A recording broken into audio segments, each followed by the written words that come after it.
story of the West Mesa murders begins outside Albuquerque, New Mexico, on a high desert plateau that rises up over the Rio Grande. In 2009, 11 decomposed corpses were found buried here.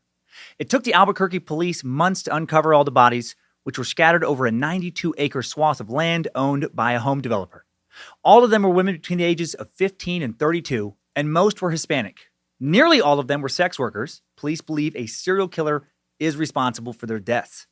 The women went missing between 2001 and 2005, long before their bodies were uncovered, which has made solving their crimes very, very difficult.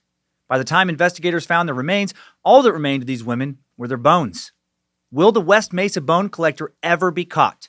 It's going to be difficult to provide closure to these killings. Are there any suspects who really look like they're responsible for these murders?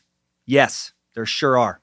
And we're going to look at those suspects and look into a whole lot more in today's True Crime 200th episode, Shroom'd and Doomed edition of Timesuck. This is Michael McDonald, and you're listening to Timesuck. You're listening to Timesuck.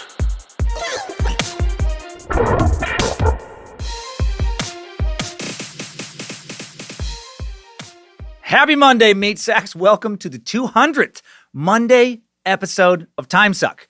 For the 100th episode, we did the drunk as fuck suck, and I wanted to go bigger this time. So this is the Shroom'd and Doomed suck. Help me, Nimrod. Don't fuck with me today, Lucifina. Guide me, Bojangles, and soothe me, Triple M. Give me a good trip. I'm Dan Cummins, a master sucker, disciple of Nimrod, and you're listening to a very odd edition of Timesuck, recorded here in a sunny CDA, Coeur d'Alene, Idaho, with the Reverend Dr. Joe Horsecock Johnson Paisley, the script keeper, Zach Flannery, Queen of Bad Magic, Lindsay Cummins, and the Bad Magic merch, and more minds, Logan and Kate Keith, all here in the Suck Dungeon. This is your first episode. Oh, boy. This is not how I normally do the show. Not at all. Shortly before this recording, I ate a big, a bunch of shrooms. A couple caps, several large stems, psilocybin mushrooms, a.k.a. magic mushrooms, a.k.a. hallucinogens, a.k.a. just kidding, if anybody out there is in the legal field, but not kidding. And they're going to kick in sometime in the next hour. Should peak mid-show. We're going to see how this goes. My wife, Lindsay, Queen of Bad Magic, may have to help guide me to the back half of the notes. Thank you all so much for being a part of this journey. 200 episodes. We're still growing. So grateful. Still enjoy doing this. This podcast has now launched other podcasts like the Patreon Secret Suck, the horror podcast Scared to Death, now growing faster than Timesuck, actually. And soon, Joe Dick and I are going to have a Wednesday comedy podcast called Is We Dumb? The trailer drops this week, July 15th. First 2 episodes come out on August 12th. Joe's birthday. Yay, birthday boy. It's going to be a beefed up version of the idiots of the internet, a mockery of ignorant web culture, every Wednesday on the Bad Magic YouTube channel and on various podcast directories, and will come out at noon Pacific time. In the first week, August 12th, is going to be 2 episodes. So please subscribe. And thank you, Space Lizards, for playing with the new Timesuck trivia game on the Timesuck app. Getting my ass kicked on trivia. Doing way worse than I thought I would do. Answering questions about topics I've covered. Thank you again to all the Space Lizards for allowing Bad Magic Productions to donate $6,100 this month to the Innocence Project. Thank you. Founded in 1992, the Innocence Project, founded by 2 attorneys, they exonerate the wrongly convicted through DNA testing and reform the criminal justice system to prevent future injustice. To find out more, go to theinnocentproject.org. Link in the episode description. One last thing before we get into the content. Got the Kemper Zapples tank tops back in the store for summer, back at badmagicmerch.com. Mother, why won't you let me get a tank top? I don't want to pit out when I'm putting heads on sticks. So badmagicmerch.com for that and so much more. Now let's get weird. Let's head down to New Mexico, a state that feels like the perfect backdrop for a tale told while under the influence of an illicit substance. Poor New Mexico. I've been to Albuquerque several times, to Tucson, to beautiful Santa Fe. A lot of cool spots in the land of enchantment, but thanks to Breaking Bad, I mostly associate New Mexico with meth. Maybe I should have done some meth for this suck. No, there's never a right time for meth. We've learned that on the suck here before. No meth for the 300th episode either. All right, let's get started.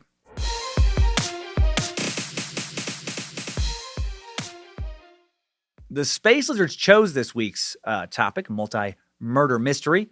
If you like the Alphabet Murders Suck episode or the 1977 Girl Scout Murders episode, you'll most likely enjoy this tale of another uncaught killer. This one dubbed both the 118th Street serial killer and more infamously known as the West Mesa Bone Collector.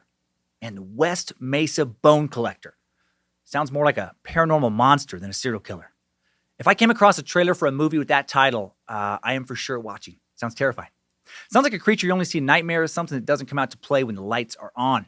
Locally, the murders committed by the West Mesa Bone Collector quickly became known as the 118th Street homicides due to the location where the bodies were found.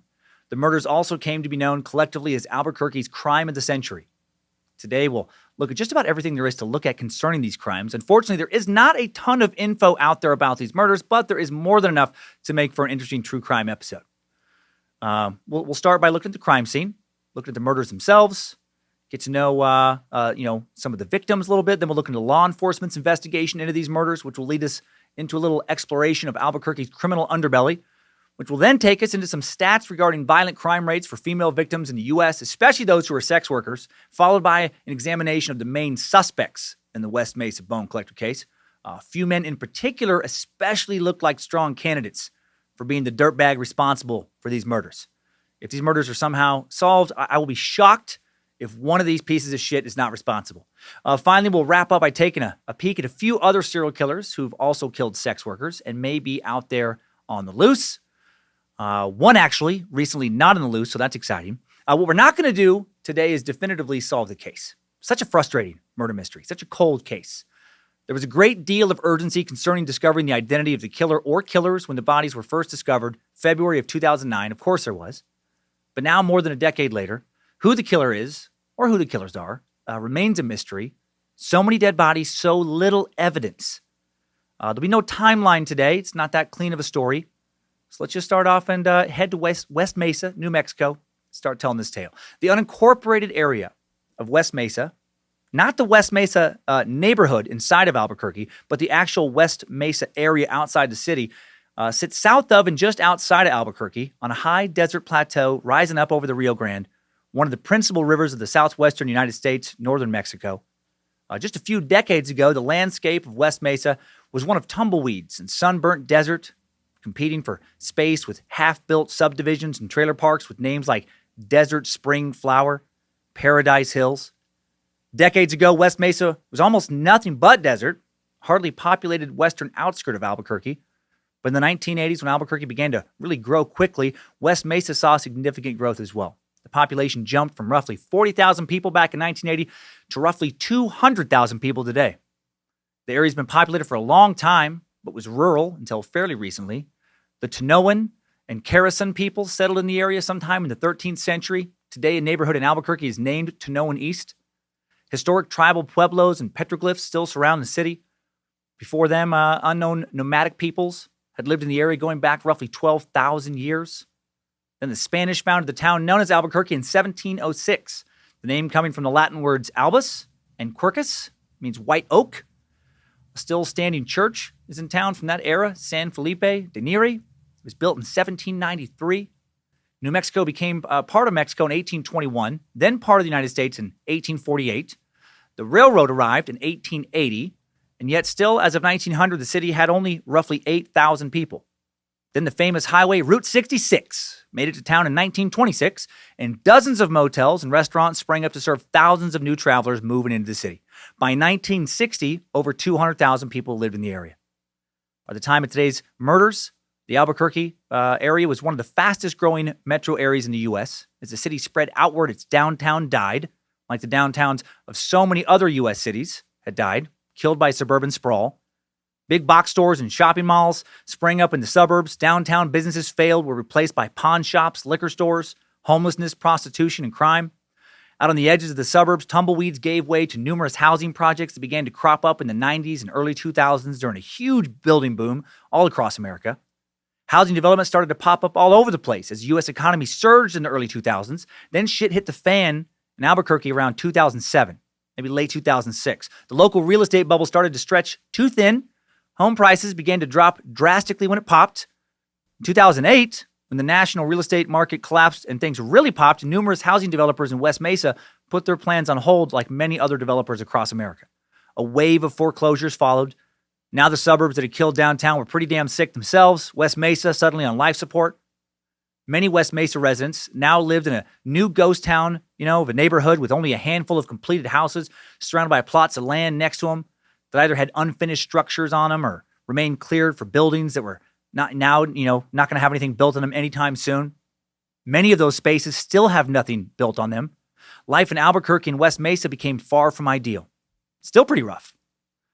Crime in West Mesa, 161% higher than the national average. You have a 1 in 15 chance of being a crime victim. The high school graduation rate, 19% lower than the national average. Only 67% of area youth graduate high school. 1 in 3 don't. It's crazy. The median household income is 36% lower than the national average. Income per capita, 41% lower than average. A lot of crime, a lot of poverty, a lot of desert in West Mesa. Good combination for people to go missing and for people to stay missing. And this is where today's murder victims' bodies were found, in West Mesa. Specifically, they were found just off of West Mesa's 118th Street. 118th Street Southwest still runs on the very edge of West Mesa, where development meets desert. If you're from the area, the area where the bodies were found was actually near where 118th meets Senator Dennis Chavez Boulevard, which, according to satellite photos and Google Maps, remains undeveloped desert. I scoped out the area using Google Street View, and truly just the beginning of hundreds of square miles of completely undeveloped desert. Sagebrush and reptiles, it's pretty barren. Back on February 2nd, 2009, new resident Christine Ross and her dog Ruka, 3-year-old Shar-Pei Lab Mix, were walking down 118th Street Southwest. Christine had just moved to the area in the fall of 2008 when she'd gotten one hell of a deal on a new house back in the real estate sale of the century. She'd bought a newly built home for, I'm guessing, probably less than it cost to build it, and with her husband, not named in articles about the case. And now, she and her husband and their dog Ruka live in there. And Christine and her husband would take Ruka for walks around the new neighborhood almost every night, taking vistas of track housing and desert and projects frozen in mid-development and trash dumped out in the desert for as far as the eye could see. Just living the dream. The trio would walk past scattered homes and question probably all their life choices that led up to the moment they decided to buy that house. JK, come on. Some people love the desert. Some people love the hot and dry and sunny days and cool, dry nights. Actually, as deserts go, Albuquerque, not bad. In July, the average temperature during the day climbs to 93 degrees Fahrenheit. Yes, very hot. But it does drop to 66 at night. And by October, it's dropping to 46 at night. I mean, it's desert, but it is high desert. Altitude is over 5,300 feet above sea level. Much cooler than many other deserts. KB Homes, a Southwest real estate development company, had purchased nearly 100 acres of land near Kristen's home in the hopes of building a sprawling subdivision. That subdivision yet to be built. Instead of purchasing a future subdivision, KB Homes, really just bought a burial ground. On Monday, February 2nd, 2009, Christine and her husband and the dog, the dog finds a bone sticking halfway out of the ground. The couple initially not concerned, but then they take a closer look at Ruka's new find and they know something's wrong. The bone looks human. So much so that Christine takes it from Ruka, snaps a pic with her phone, sends the picture to her sister, a registered nurse. Christine's sister confirmed her suspicion. To her, it looked like a human femur, also known as your thigh bone, right? As the Dry Bones children's song goes. Your knee bone connected to your thigh bone connected to your hip bone. That song goes on and on, by the way. It's the longest song. Christine and her husband had their dog put down the next day, sadly. Tough call, but the right call. I don't know if you know this, but once a dog has a taste for human flesh, you cannot teach them not to crave it. I would do the same thing to my dogs, Penny and Ginger, in a heartbeat if I had to. I talk to my kids all the time about not getting too close to our dogs for this exact reason. One bone, I'll kill them both and I'll bury them in the yard. The dogs, not the kids, I don't think. Christine did not kill her dog. I'm not going to kill mine. That was all crazy talk. Bojangles is laying under my desk right now growling. He didn't care for that nonsense. I imagine many of you didn't either. Easy Bojangles. Come on. Just joking around. And this shit is kicking in, by the way. For those of you listening, oh boy. Things are already starting to get a little weird. Christine and her husband immediately notified the Albuquerque Police Department, and they officially determined that the bone was indeed a human femur. APD secured the area around where the leg was found, began to dig into what is now an active crime scene. They figured that odds are, if you find one human bone laying around, you're probably going to find more. And they were right. Soon, more than 24 detectives working in the area, along with other experts like anthropologists, medical investigators, as well as a number of other volunteers. The search proved to be extremely challenging. It would go on for about a year. The ground where the femur was found had been prepped for construction before being abandoned to the elements, many of the remains heavily disturbed in the construction process. Despite the remains being a bit scattered, investigators were able to piece together numerous different women's remains. The more they would dig, the more bones they would find. Shortly after starting their search for the rest of the skeleton that first femur belonged to, they realized they were dealing with more than just one body. And then shortly after that, they realized they were dealing with a whole bunch of bodies. Their search eventually spread across a 92-acre area. Huge area to dig up. 92 acres is almost exactly 70 football fields worth of ground. That's a lot of earth, a lot of desert to comb over and dig into to find remains that had been dumped years earlier. Some of the remains have been buried deep. Some of the bones investigators unearthed have been buried 15 feet into the ground. Some reports, looking into this would say shallow graves. No, not shallow graves. Some of these up to 15 feet deep. Some victims' remains were found either partially intact or fully intact, making victim identification easier. But a lot of the remains, been partially destroyed, again, by that, heavy construction. Other remains partially destroyed by scavenger animals. Authorities soon knew they were dealing with something really, really terrible, like a serial killer. But they'd wait a week to make that announcement to the public. They still didn't know for sure how many victims were buried in the dirt next to 118th Street Southwest, and they had no idea how these women had died, let alone who had killed them. All they had were a lot of heavily decomposed remains. All they had were a lot of bones. APD made their first announcement a few weeks after the investigation began when they were able to identify one of the victims. Her name was Victoria Ann Chavez, young single mother of two. She'd fallen into a life of prostitution and drug use, been in and out of jail on a number of prostitution charges. She'd had repeated run-ins with law enforcement and her probation officer before disappearing and being declared missing by her mother in the summer of 2004. No one in her family had actually seen her since June 5th, 2003. When she went missing, she was only 25 years old. What kind of drug use had she fallen into? None of the articles written about her say. I'm guessing based on numerous other articles about area prostitution and drug abuse, it was meth. Breaking Bad did not just choose Albuquerque to serve as the series location because it was cheap to film there. I'm sure that was part of the reason. But also meth really has been a huge problem in Albuquerque for quite some time, complete with big Mexican drug cartels that move millions and millions of dollars of meth throughout New Mexico, just like the TV show. When drug use is mentioned in connection to numerous victims in this episode and the drug is not named, I feel like there's always a pretty good chance it was probably meth. What a terrible drug. Super dangerous drug. An educational nonprofit called the Global Drug Survey runs the largest drug surveys in the world, arguably gathers the most illicit drug data in the world to help healthcare professionals and policymakers around the world understand which types of drugs are most prominent among certain populations, which drugs appear to be on the rise or on the decline, and how drug usage affects the health of populations worldwide. And in 2017, meth was listed as the world's most dangerous drug because roughly 5% of users would worldwide end up requiring emergency medical assistance after taking it. It's a cheap, dirty drug, highly addictive, often mixed with dangerous chemicals when it's cut down to be sold on the street. It's not a super safe and fun drug to use like shrooms.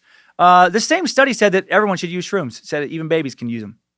Probably should. It said put some magic mushrooms in those bottles and sit back and enjoy the show. JK! No, JK. Wait until you're older, kids. Then maybe do hallucinogens. Just don't do them near knives or other weapons, or do them on the roof or near an open elevator shaft or near a busy street or around people you hate, or you get it.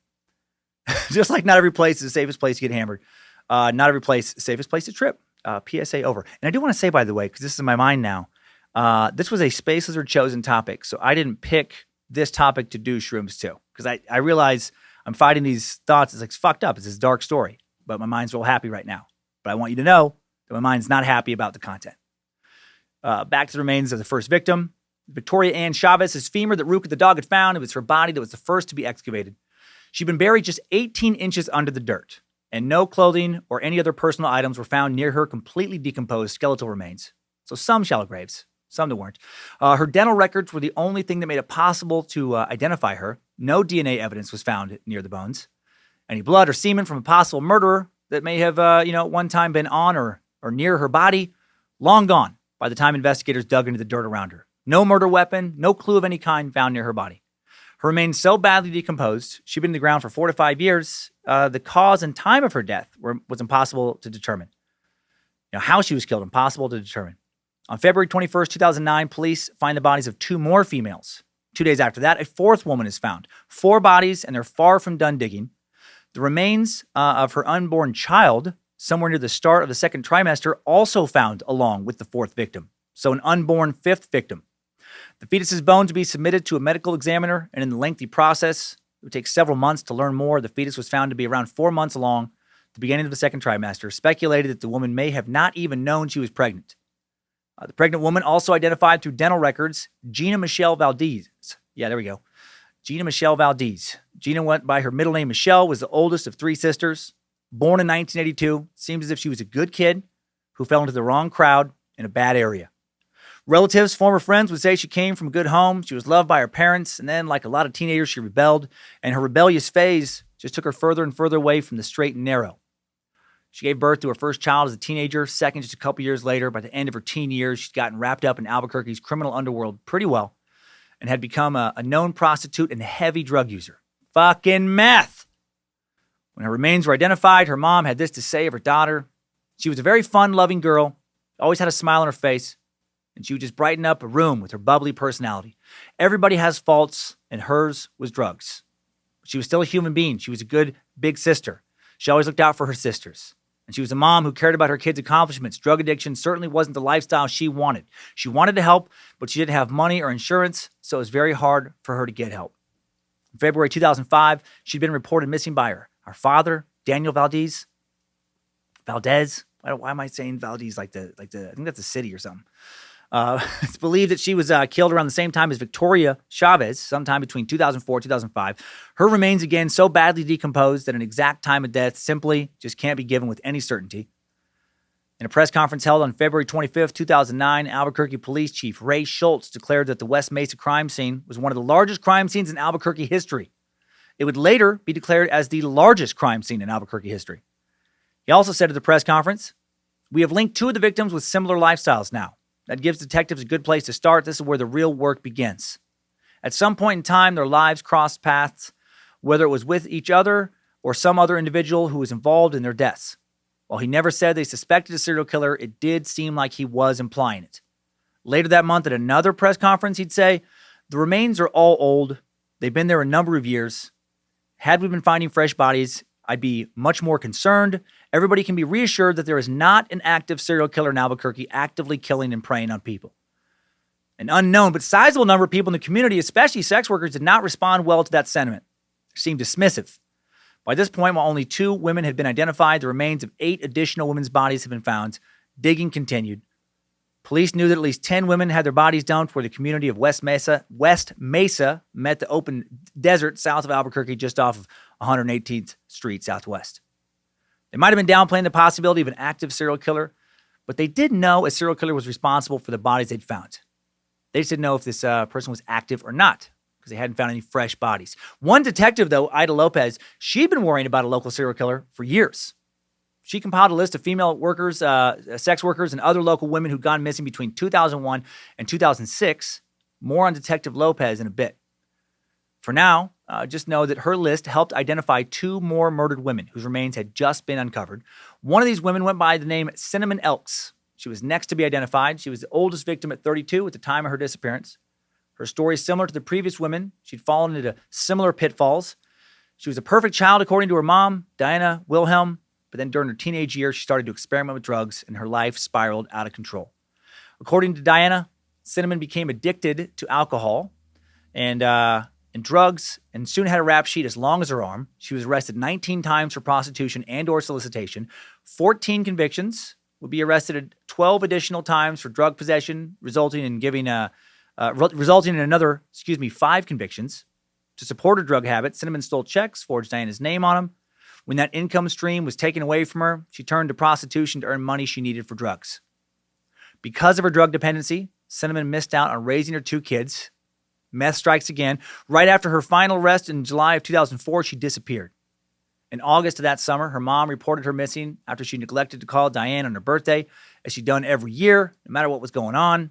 When Diane made the report, she was allegedly told by officers something along the lines of adults had the right to cut off contact with anyone.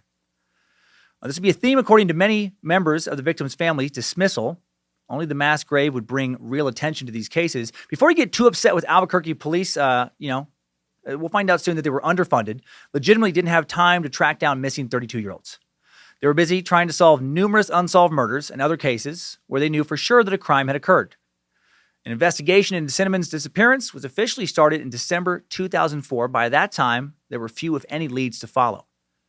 Her parents would submit her dental records to police, and more than 4 years later, those records would be used to identify her body when the dental records from her skull were compared to the dental records of missing women on Detective Lopez's list. Interestingly, when Cinnamon's remains were pulled from the site and identified, Diana told the police and the public that her daughter had known personally the first 2 identified victims.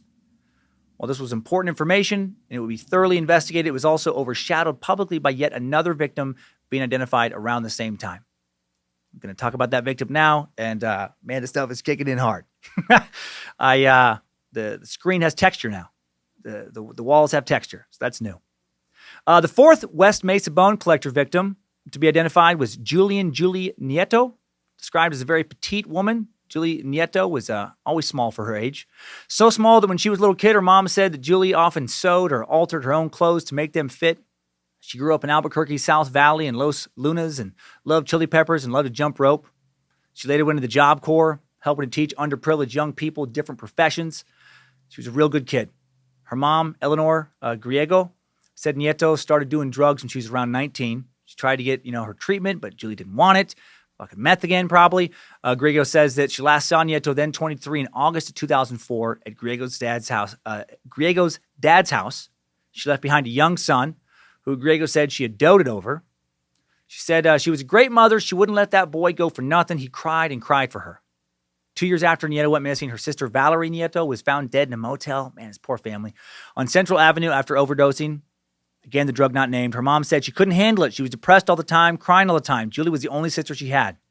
When her mom found out that Nieto was one of the girls found on the Mesa, she said, "I collapsed crying. I was upset. I just buried one daughter, and now they find the other one." Whew. Nieto was charged with prostitution, convicted 4 times, according to court records. Now that 4 victims have been identified, investigators had started calling the plot of land where the bodies were found the pit. Patterns were being discovered, more patterns between the victims. Besides sex work, drugs, and tragic transient lives, right? The 4 women first identified were also members of a local Magic the Gathering group that met up once a week down at the Eclectic Cave on Central to play Magic the Gathering. This connection would lead detectives to place an undercover agent in local Magic the Gathering tournaments, and she was able to play well enough to crack an underground ring of illegal matches, partially because her department paid several $1,000s for her to have a sweet stacked deck full of Zoran orbs, legendary creatures like Rith the Awakener, powerful sorcery spells like Maelstrom Pulse. These underground Magic the Gathering matches were hosted by drug cartels, where winners would make 6 figures. Cheaters sometimes ended up having both their hands cut off, so they weren't able to play again. And at least a few cheaters who tried to take cartel magic money by betting against themselves and intentionally losing were burned alive, and their magic decks were used to help start those fatal fires. Of course, that didn't happen. I knew that was a lie, but because of the shrooms going in, I'm like, it's fucking crazy. I wish crazy drug cartel Magic the Gathering tournaments were a real thing. Man, what a amazing visual that is. Hardcore, like meth selling gangsters sitting around some fold out tables in a comic book shop basement, putting down huge bets on whatever magic nerd they thought had the right combination of strategy, spells, counter spells, monsters, and mana. Come on, motherfucker! How the fuck do you not play Lightning Helix? It's an instant, you dumb shit. You just cost me 25 large because you don't know how to fucking play the most basic card in your hand.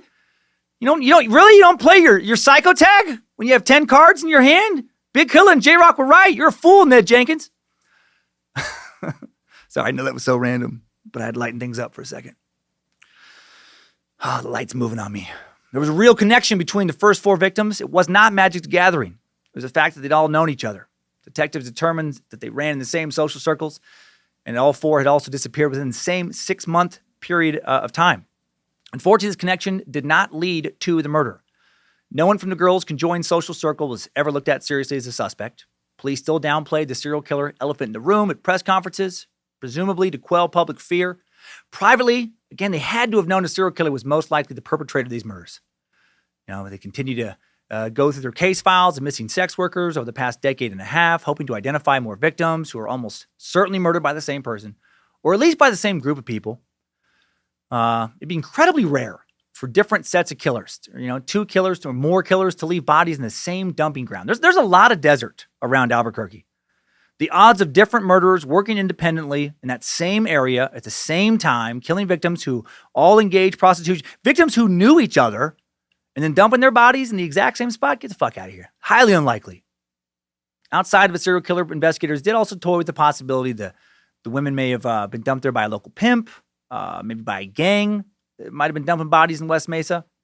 By March of 2009, various members of the public were coming up with their own theories as to who killed these women as well. Diana Wilhelm, Cinnamon's mother, reported right after her daughter was discovered, right after her daughter's body was discovered, that she'd heard some disturbing rumors. During the roughly 5-year gap that Cinnamon was missing, Diana heard from her daughter's friends that just prior to her disappearance, Cinnamon had been telling people about a, quote, dirty cop that was killing sex workers in Albuquerque. At the time, Cinnamon had specifically told people that this unnamed dirty cop had been chopping women's heads off and burying them in West Mesa. Sometime later, Diana would claim to have received several phone calls about this that added to her fear. No dirty cop ever made it onto a list of suspects, and the remains did have the heads. So not likely this happened. Diana told reporters that people had been calling her, telling her that her daughter had been decapitated, buried in West Mesa. Is that what happened to Cinnamon? It was never reported that she was decapitated. Due to the condition of her remains, no cause of death was ever given because cutting one's head off, requires obviously cutting through the spine. I would think, even if the head was also there, that there would be evidence that would show up in a forensic examination. If it did, it was never mentioned to the press. Diana claims that these phone calls were reported to police at the time and were never, to her knowledge, followed up on. And Diana was not the only mom to hear these rumors. Karen Jackson, the mother of victim Michelle Valdez, she heard similar stories. Karen knew that her daughter Michelle was close with Cinnamon Elks, and she heard rumors that the two had been stabbed and buried out in West Mesa. Karen would report before the pit was discovered that Michelle's sister Camille had gotten a phone call from one of Michelle's friends offering condolences and saying that she'd heard that Michelle had been, quote, stabbed a bunch of times and thrown out somewhere. Did a local cop kill these girls? I mean, I guess it's possible. The murders remain unsolved, so, a lot of things are possible. Based on some of the suspects we have coming up, though, I don't think it's likely that a crooked cop killed these girls. I think it's likely that a regular old civilian dirtbag did it. One I will mention soon. Let's actually look at a good cop now. The one detective who had been compiling that list of missing sex workers years before the pit was ever discovered, Detective Ida Lopez. Lopez had grown up in Albuquerque, was inspired at a young age to be a police officer by her grandpa. She became an officer for the same reason that most do, to try and do some good in this world. After graduating with a bachelor's degree in criminal justice and Spanish from the University of New Mexico, Lopez attended the local police academy. I don't know when she graduated. Personal details are sparse for Detective Lopez. I do know she was the undercover officer who infiltrated those not real underground Magic the Gathering Play to the Death tournaments I mentioned earlier when I made that up. I know that for sure in my heart of hearts. The magic mushrooms, they told me that was true. They told me that was true somewhere. They also told me that the wall's bending behind me. After graduating from the academy, Lopez joined the APD as an uninformed officer, and after several years of kicking ass for her city on the streets, she became a detective. She would consistently find herself in a part of the city that the Albuquerque Journal described as the war zone in 1991.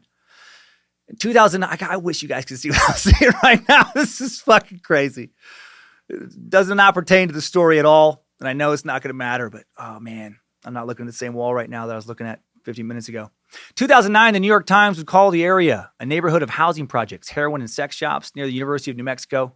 Great. Heroin and meth. A lot of bad candy to be had in the roughest neighborhoods of Albuquerque. After a leave of absence due to a battle with a few personal health problems, Lopez returned to work, focused on the area's missing people. One of those people was Michelle Valdez, the second West Mesa victim identified, right? The one who was 4 months pregnant. As Lopez dug into Valdez's chaotic and tragic life, she started to see similarities between several other Latina women who had gone missing from the war zone. She started her list, and it would soon include 24 young women. Only 17 would have available dental records. Before some of their bodies started turning up in the pit, she had a hard time getting the support of her fellow officers to try and track these women down, find out where they went. In 2007, 2 years before the bodies began to be found, a journalist named Maggie Shepard, she did want to help Lopez. She went along with a ride-along with Lopez. Two got to talking about her list. Maggie noted that law enforcement was not very interested in the time at following up on the cases. She said in an interview on NPR in 2010, they weren't trying to make it seem like anything other than what it was, a list of missing prostitutes. The disappearances did interest Shepard, and she wrote in, it interested this reporter. She wrote an article about them in the now-defunct Albuquerque Tribune titled The Missing in September of 2007. It included pictures of 16 of these women. The article did not pick up much steam, and Detective Lopez's list continued to matter to almost no one other than Ida Lopez and Maggie Shepard. until 2009. By the time spring of 2009 rolled around, investigators had found the remains of 3 additional victims at the pit, bringing the body count to 11 women and 1 unborn child. It would take nearly a year to identify them all, and if it wasn't for Lopez and her list, several of them may have never been identified. Here are all their names and their ages at the time they disappeared. Also, all but one of these victims, Hispanic. Jamie Barella, 15. My God, man, 15. Monica Candelaria, 21. Victoria Chavez, 26. Virginia Ann Cloven, 23.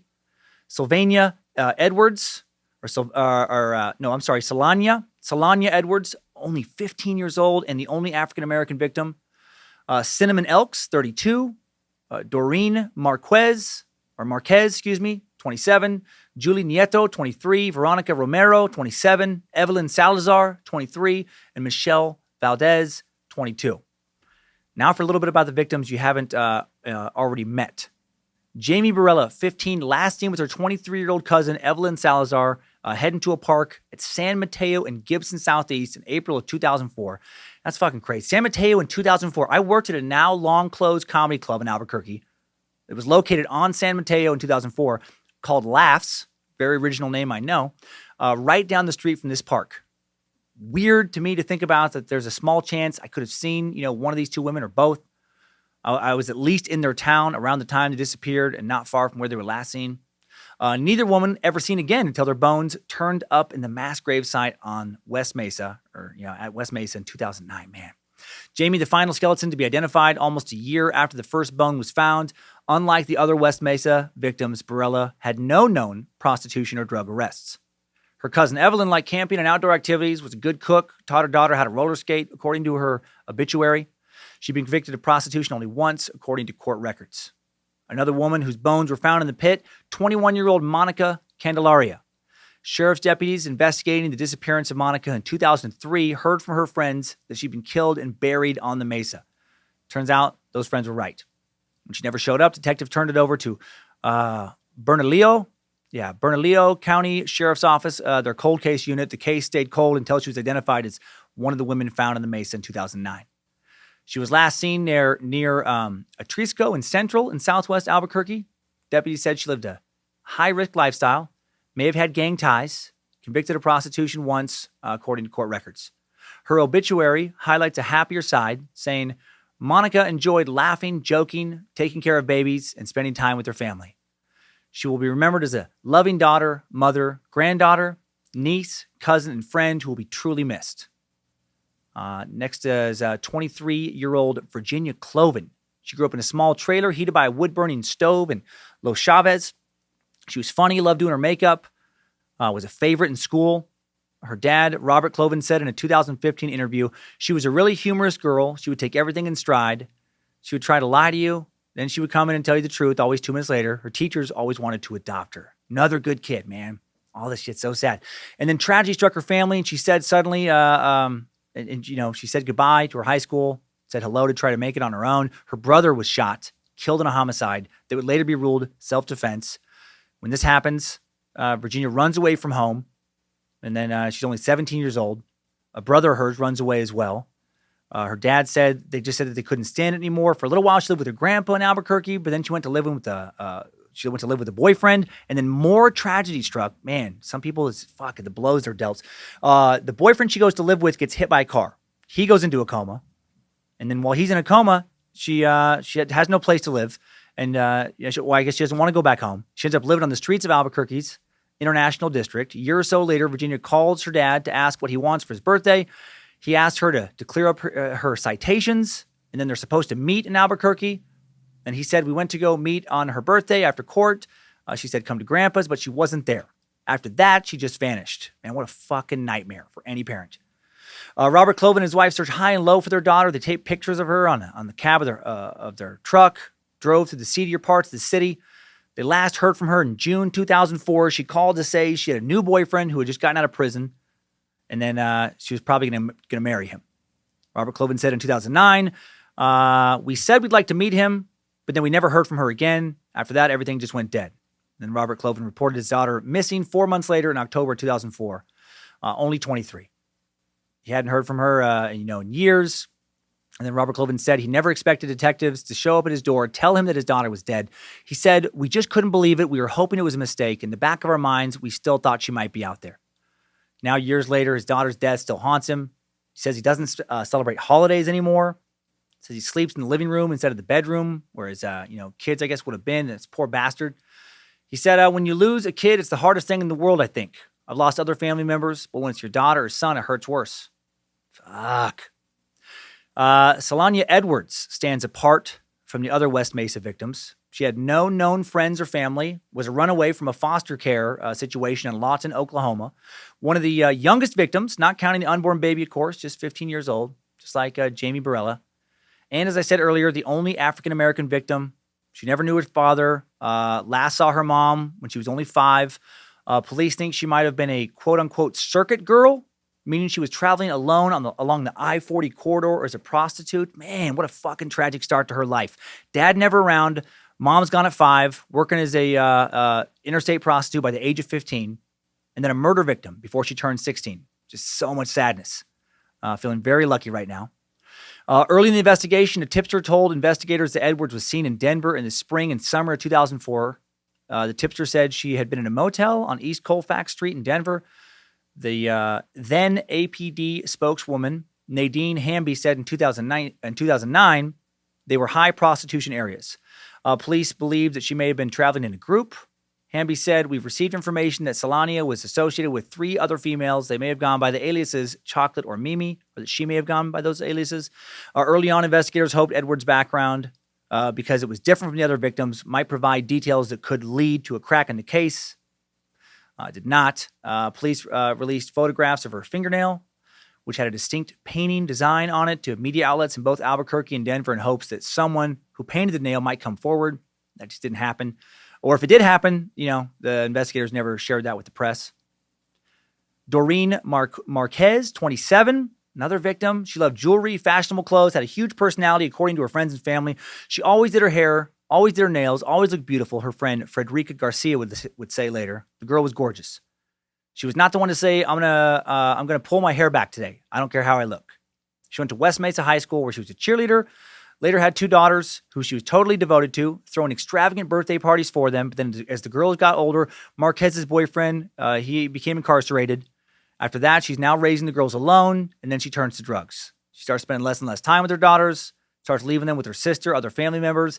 I had kicked her out of my house. That was the last time I saw her, said Julie Bubbles Gonzalez, Marquez's sister. I just told her, it's better if you just go.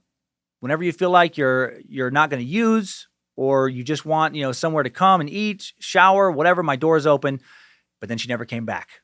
Man, Julie did the right thing, but doing the right thing, how it must still haunt her. Frederica Garcia said the last time she saw Marquez, she told her, that she'd like to help her deal with her addiction, but then Marquez refused. It's not like she lived this lifestyle from 18 to 27, Garcia said. It wasn't like that. It was like the last year of her life she started having problems. Before that, she was such a really good mom. She was around 27 when she disappeared, friends say. Police reported that she was last seen dropping a child off at Calvary Christian Academy on Lead Southeast near University on October of 2003. Unlike many of the other women whose bones were found in the West Mesa, Marquez did not have any prostitution arrests, but police did believe that she engaged in it nonetheless. Now, many years later, her daughter still decorates her mom's grave with butterflies and wind chimes. Finally, the last known victim I have not introduced, Veronica Romero, 27, reported missing by her family on Valentine's Day, 2004. Like many of the other victims, Veronica once, very promising life. And then it took a detour into drugs and prostitution. And, she had to fall into prostitution to feed the drug habit. Little else seems to publicly have been written about Veronica. Now let's talk about Albuquerque's mean streets. I didn't want to crack out of respect for the victims, but holy shit, my mind is bending hard. For each of the victims I was talking about, the text showed up in a different color. It was blue for one. It was pink for another. I know it's none of those colors, but that's what my brain is processing everything as. And I had waves going through me for one of the reads, and then for another read, I was vibrating. So it's just getting real weird. All from a mushroom. How weird is that? Just a little fucking mushroom grows in the ground.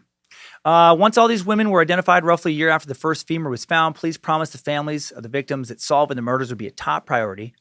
In addition to numerous APD detectives working on the murders, FBI profilers were brought in along with other outside investigators who all tried to figure out how the bones of these 11 women had wound up in the pit. Officially, the cause of death for all of the women was homicidal violence, but the truth was medical examiners and forensic experts had no fucking idea how many of these, how these victims were killed. To this day, no witnesses have come forward. There was virtually no forensic evidence found at the site. All the of the victims' remains have been reduced to nothing more than bones by the time they were found. Hence the moniker, the West Mesa Bone Collector. There were some suspects, though. Ugh, man, just like in the Alphabet Murders episode, there's some fucking dirty birds hanging around everywhere. We're gonna talk about the suspects here real soon, but we have a little bit more context to cover first. And before we get to that context, I do have a real quick here. A little sponsor we have to get to. So it's a little tougher for me today to transition to a sponsor than normal, but I'm making this happen. There we go. Timesuck today is brought to you again by Kroll's Cafe and Malt Shop. Such sweet music for such a dark, dark bird. Hello, fellow dinos, sexy cow lover. This is Yahim Kroll. I want you to come to my new cafe. We just opened a new diner in Bratwurst Schnitzel. We still have the finest chocolate malts and the sexiest cow burgers and the best menu blue light specials this week. We have what I'm calling the hand soup surprise with the side of mystery sirloin. Don't ask where I got it. I don't have to scare you. And bring the kiddies, always the kiddies. Allow me to cover the happy plate with copious amounts of semen. We put our semen brand fry sauce on everything. Our semen brand fry sauce is quite delicious. Rich and creamy recipe, house made every morning by myself. Come on down to Kroll's Cafe.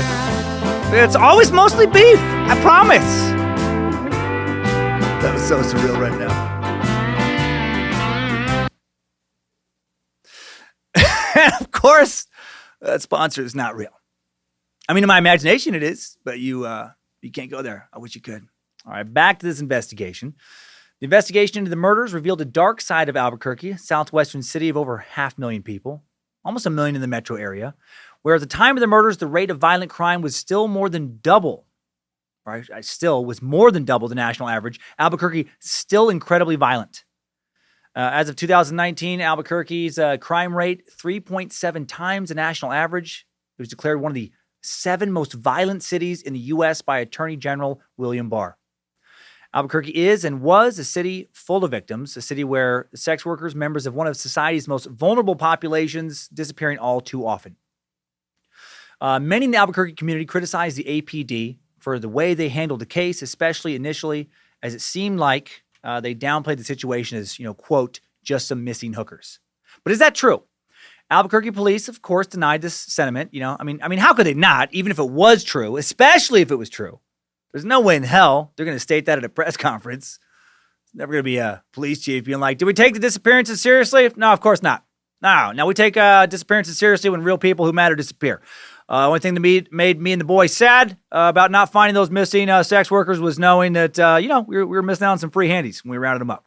Do any of the members of the media have any real questions? I got to get back to confiscating narcotics and handing them over to the cartel that bought me off a couple years ago. Yeah, I mean, if the police, didn't care about it, they weren't going to actually admit that to anybody. The story law enforcement told the press is that they didn't dedicate hours to finding the missing sex workers because oftentimes people living on the street do lose touch with their families of their own free will. They don't often want to be contacted by relatives who are going to pressure them to say goodbye to their friends, and say goodbye to their addiction, their current lifestyle, turn their lives around. So there is that reality, and that is definitely not law enforcement's fault. And the police said that they just didn't have enough officers available to look for these women because they were critically and chronically understaffed. One APD officer went on record saying one detective was working 92 cases at the same time. Another officer went on record and said that one APD homicide detective was handling an unbelievable 28 homicide investigations by themselves. Man, if you don't pay to have enough officers handling areas, amount of criminal activity, then a lot of crime that would otherwise be solved is just not going to be solved. Things are still bad in Albuquerque in this regard, and the screen is fucking bubbling right now. So that's been fun. Current Albuquerque police chief, Mike Gear, recently said that his department has been considering bringing in retired officers and outside contractors to help solve crimes. He said, we're trying to get some civilian contracts, former detectives that have had experience help supplement investigations and continue investigations for those detectives that have a number of cases they're juggling each day. Bringing all this back to the West Mesa murders now, like the rest of the world, sex workers, unfortunately, far more likely to be murdered than the member of almost any other socioeconomic group or demographic. Their murders a lot harder for detectives to investigate than almost any other victim group. Those who literally work the streets, a lot easier than most to be accessed by strangers, right? That's the nature of their job. They routinely get into the cars and homes of total strangers. And because many of them are estranged from their families, because many of them lead transitory lives, they're not noticed, as quickly when they do go missing. To quote a recent UK study, it has been estimated that women involved in street prostitution are 60 to 100 times more likely to be murdered than are non-prostitute females. In addition, homicides of prostitutes are notoriously difficult to investigate, and as such, many cases remain unsolved. As shocking as the West Mesa serial killings are, they're sadly not very unique in the way of both prostitutes being killed on a regular basis by serial killers and in the way of those murders not being effectively investigated. While the number of serial killings in the U.S. has declined in recent decades, those that do occur still disproportionately target women. And out of the women targeted, many of them prostitutes, according to FBI data released in 2011. 7 out of 10 serial killer victims since 1985 have been women, and most of them have been in their 20s or 30s. And a 2006 study published in the Journal of Forensic Sciences found that serial killers accounted for up to 35% of all homicides. A 2004 study published in the American Journal of Epidemiology found that, based on tracking U.S. homicides from 1981 to 1990, 124 sex workers were murdered each year on average, and that the homicide rate for prostitutes in the U.S. was 51 times higher than the homicide rate for the next most dangerous occupation, working in a liquor store. Man, would have never have guessed liquor store employee was going to be the second most dangerous profession in the U.S., by the way. I feel like 2004 must have been an especially terrible year to work at a liquor store. Now it's not in the top 10 from what I can see. Now the top 3 most deadly jobs are loggers, commercial fishermen, and aircraft pilots, or so says CNBC. I don't think prostitution considered a profession to them making this list. Otherwise, it would have been, I'm guessing, the number 1 most deadly job. Stephen Egger, who teaches criminology at the University of Houston Clear Lake in Texas, who has consulted for the FBI, thinks that that prostitute murders take longer than average to solve because there is less public pressure to solve them. He said the majority of victims of serial killers are what I call the less dead. As far as the public is concerned, they are less alive because they tend to be marginalized groups in society. In this case, drug addicts, and prostitutes. There's an attitude that permeates the press and the public that reduces pressure on the police to solve the crime, at least initially, until you've got a number of victims. And my God, my brain is all over the place right now. It is getting so hard to stare at this screen. Yeah! Sadly, a perception that sex workers are seen by some as a problem that should go away may add to their unsolved murder numbers. Society overall just doesn't seem to care about them as much as many other people. The 49 girls and women murdered by Gary Ridgway, right, the Green River Killer, to suck on him in Washington State in the 1980s, 1990s, that didn't receive anywhere near the same level of public attention and sympathy as the college students Ted Bundy murdered in the same state in the 1970s. I think this attention disparity, by the way, right now it feels like trying to get through this, even just looking at this screen, it's like working with weights on, or it's like an obstacle course. Like, I know in my brain, part of my brain knows that it looks the same the whole episode. But just for a second there, it was getting so bright, it felt like I was staring into the sun. I'm like, I don't know how much longer I can stare at the screen. And then it waned again. I'm going to try not to talk about this stuff too much because I know it's so annoying. For anybody just listening to the car, be like, what the fuck are you doing, dude? Okay. All right. But yeah, I think this attention disparity given to missing prostitutes has a lot to do with society's notion of fairness. This is a thought I had before I took shrooms, so it's a real thought. Looking at things overly simplistically, not taking into account, how much influence poor parental guidance, higher rates of sexual and physical abuse, being at the bottom of the socioeconomic ladder, had on one's future career and lifestyle choices. I think, and I'm speculating here, I think there's an attitude of, well, you chose to get addicted to drugs. And if you chose to sell your body to strangers, and if you, choose to surround yourself, with violent felons, and you choose to live in a ratty, crime-filled kind of motel in an extremely low-income neighborhood, and then you get murdered, it's just kind of par for the course. It's the result of your terrible choices. Now, do I agree with that sentiment? No way. But I do think it exists, and it is fairly widespread. To many, I think, and I stress this is only what I think, when sex workers go missing, it's not seen as tragic, but is almost inevitable. Like, well, what did you think was going to happen? And I don't think this sentiment is isolated to sex workers. I think it carries over to impoverished people and to minorities as well, based on anecdotal evidence of how the mainstream media covers major crimes, right? Like, take this example. One of Timesuck's most downloaded episodes ever, the mysterious death of JonBenet Ramsey. Why? Why did that tragic death get so much press when, kids are killed every year? And it's not like all the other child murders that occur in the U.S. and that have occurred since 1996 have been solved. Look at the Atlanta child murders. Until a recent podcast, until a recent HBO docuseries brought them to national, consciousness, to national attention, the murder of 29 victims between 1979 and 1981, all black, almost all from low-income areas, most of them kids, very little attention. And the man suspected of killing them all, Wayne Williams, although convicted of, two murders, never charged with any of the other murders. Right? These murders didn't attract near the attention of JonBenet's murder that occurred 15 years later. And why is that? I think because she was pretty rich and white. Right? Her parents were affluent. They weren't drug addicts. They weren't prostitutes. They seemingly made all the quote-unquote right choices. They represented to many the ideal American life. A wealthy white family living in a big, beautiful home. And then their beauty queen daughter is killed, and there is outrage. And there should be outrage. But there's outrage also because it doesn't seem fair, right? People like that are not supposed to ever get murdered. What's the point of working so hard to attain this big, wonderful life for yourself if your kids can still get murdered? That's something that only happens to the poor, to the forgotten, to people in America who maybe aren't white, to people like, say, poor Hispanic drug-addicted prostitutes in Albuquerque. And this isn't some big social justice point I'm trying to make here. Just trying to look at this honestly. All right, and if you think I'm full of shit and believe in crimes like this expose America's, racist and classist and moral biases, just reimagine the same crime scene with me. What if instead of the bodies of 11 minority women being found in a dirt lot outside of Albuquerque, 10 of whom were prostitutes, all of whom came from poverty, what if 11 bodies were found instead in 2009 in the Santa Monica Mountains? And what if some of the dead young women were the daughters of white Hollywood execs living in the Pacific Palisades or Malibu or the Beverly Hills? What if, the other women were young starlets or maybe Instagram models or students at UCLA and Pepperdine? I guess Instagram, didn't exist back then, so that doesn't work, but, the rest of the place. How much media coverage would those crimes get? So fucking much, right? Yet if it wasn't for this podcast receiving topic suggestions, I don't think I would have ever heard of the West Mesa Bone Collector. I think it's just, it's interesting. Also interesting right now is how many colors I'm dealing with. Okay, almost to the suspect list. Before we dig into it, let's first take a peek at Albuquerque's non-serial killer criminal underbelly.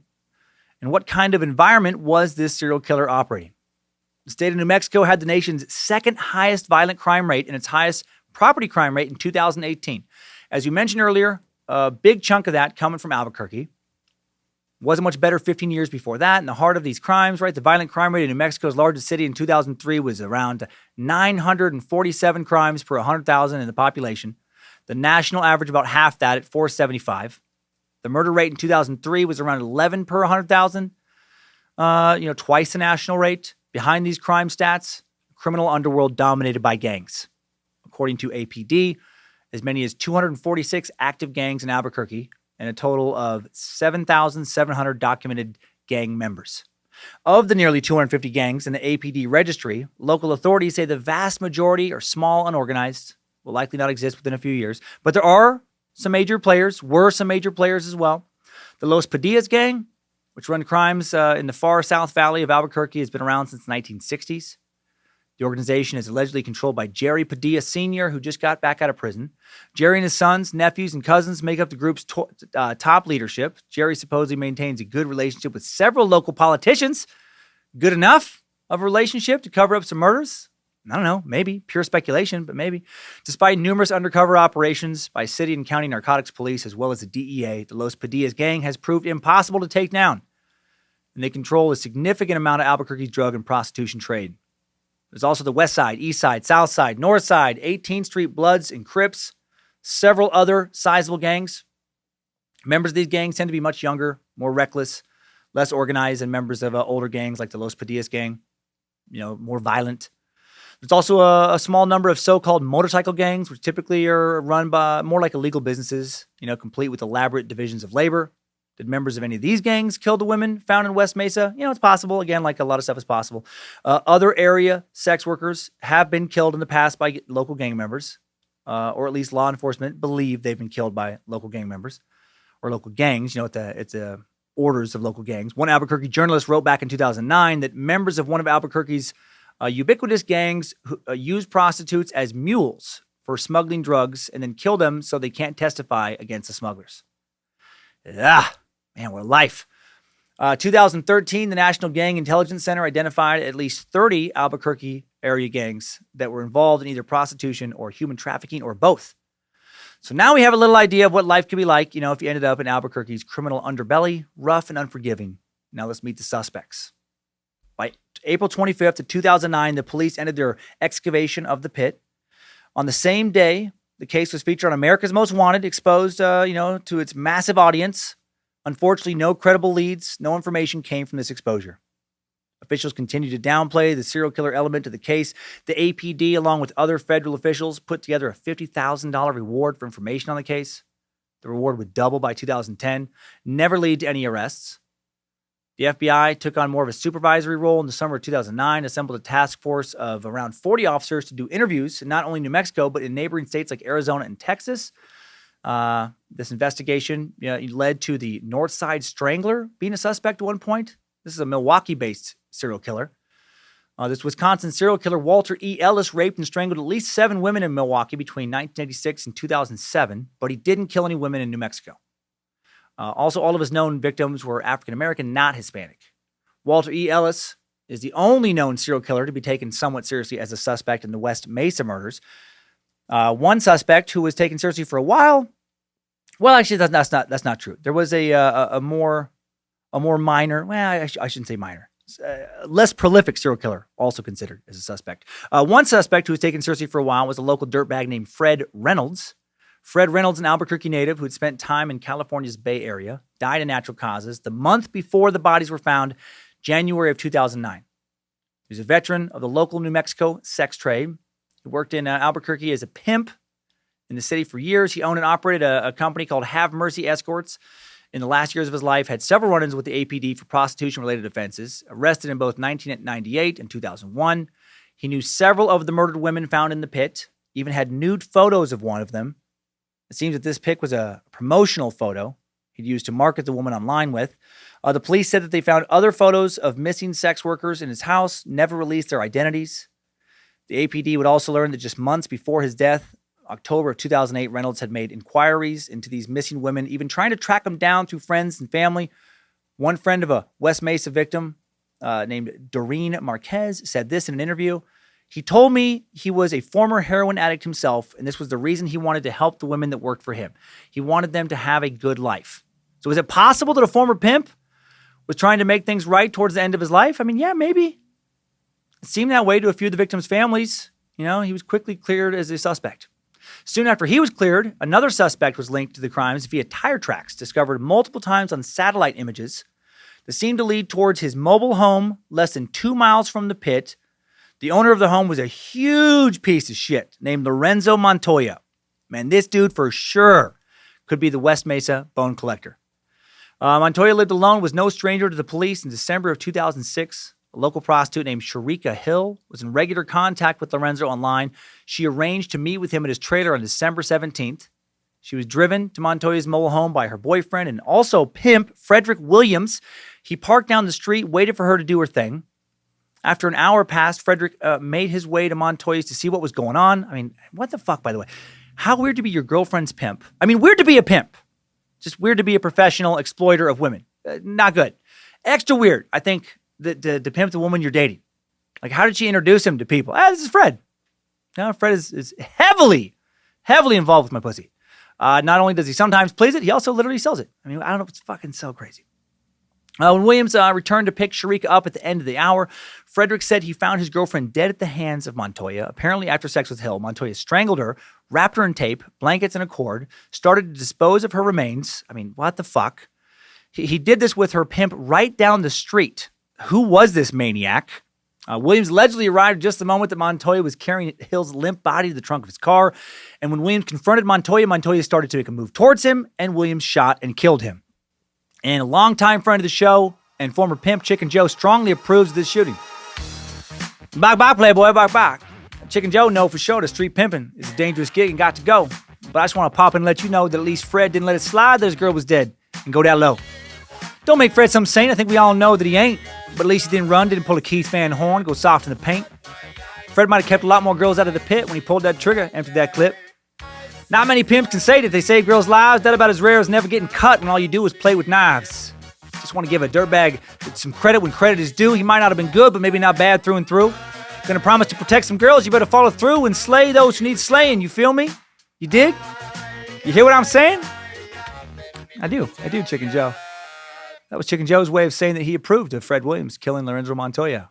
Old inside joke for new listeners. And I feel like I'm in an insane asylum right now. How is this my job? Did Fred kill the bone collector? I think he might have.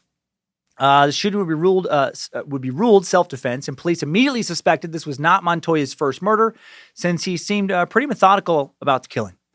Albuquerque Police Chief Ray Schultz would later tell the media, there is a good probability that this isn't the first time he's done a crime like this. This is too brutal of a crime to be his first one. As police delved deeper into Montoya's backstory, the more they suspected him of being a serial killer. Had they known a bunch of bodies were buried in the desert at that time, I think they would have felt like they had caught the West Mesa Bone Collector. Dirty Bird Montoya had been arrested several times for prostitution-related offenses, including soliciting an undercover detective back in 1998. This arrest took place in the war zone where most of the victims worked. The next year, he was again caught by police with a prostitute who he appeared to be attempting to rape and strangle. He had only $2 in his pocket, so clearly did not intend to pay her afterwards. Had police not arrived, she probably would have died. Unfortunately for Sharika Hill, she refused to press charges. She didn't want to have to go through the legal process herself. And I get it as much as a dude who has obviously never walked those streets can. I mean, she had her own demons to fucking deal with. You know, she didn't want a trial where her name was going to be undoubtedly dragged through the mud with a trial that wouldn't necessarily end in his conviction anyway. 2003, Montoya arrested again for soliciting a prostitute. This was his last contact with police until his death. And then upon further investigation, police discovered Montoya was an even bigger piece of shit. Turns out he'd been involved in a number of nasty domestic violence incidents. And I just want to share this thought before it leaves my head. For a second there, I was like, oh man, I feel like I'm a lizard. I'm a lizard. So yeah, so right now I'm a lizard, you guys. So I just got to get that out, and then I'm going to get back to my notes. Okay. Turns out, yeah, he had been involved in a number of nasty domestic violence incidents. 1986, he was arrested for aggravated battery. Charges were dropped by the plaintiff. 1994, arrested for domestic violence, but got a deferred sentence despite pleading guilty. When questioned, an ex-girlfriend of his alleged that he had beat her many times and did, quote, gross things to her, which he would never fully explain, even threatened to kill her and bury her in lime, which obviously years later piqued the attention of the investigators of the West Mesa, Bone Collector investigation. Then after his death, a bunch of homemade sex tapes are found amongst his possessions, sex tapes he made with local sex workers. Doesn't appear as if any of the women on the tapes were the women whose bodies were found later in the pit, but a snippet of one of his sex videos was released to the public. It is creepy as fuck. Does not show a sex act. Doesn't show any people, actually. It just shows a wall of his trailer, but you can hear him. The Albuquerque Journal released the video on their YouTube channel, and here's the caption underneath it. It says, Lorenzo Montoya, a man named as a possible suspect in the West Mesa case, made several homemade sex tapes. In one, after a period of time, the tape goes dark. A few minutes later, it shows his bedroom and includes what sounds like tape being unrolled. Montoya allegedly killed a woman by strangling her with duct tape in 2006. It's only 37 seconds long. I find it very, very disturbing. Since it's so short, I'm just going to play the whole thing for you. Yeah.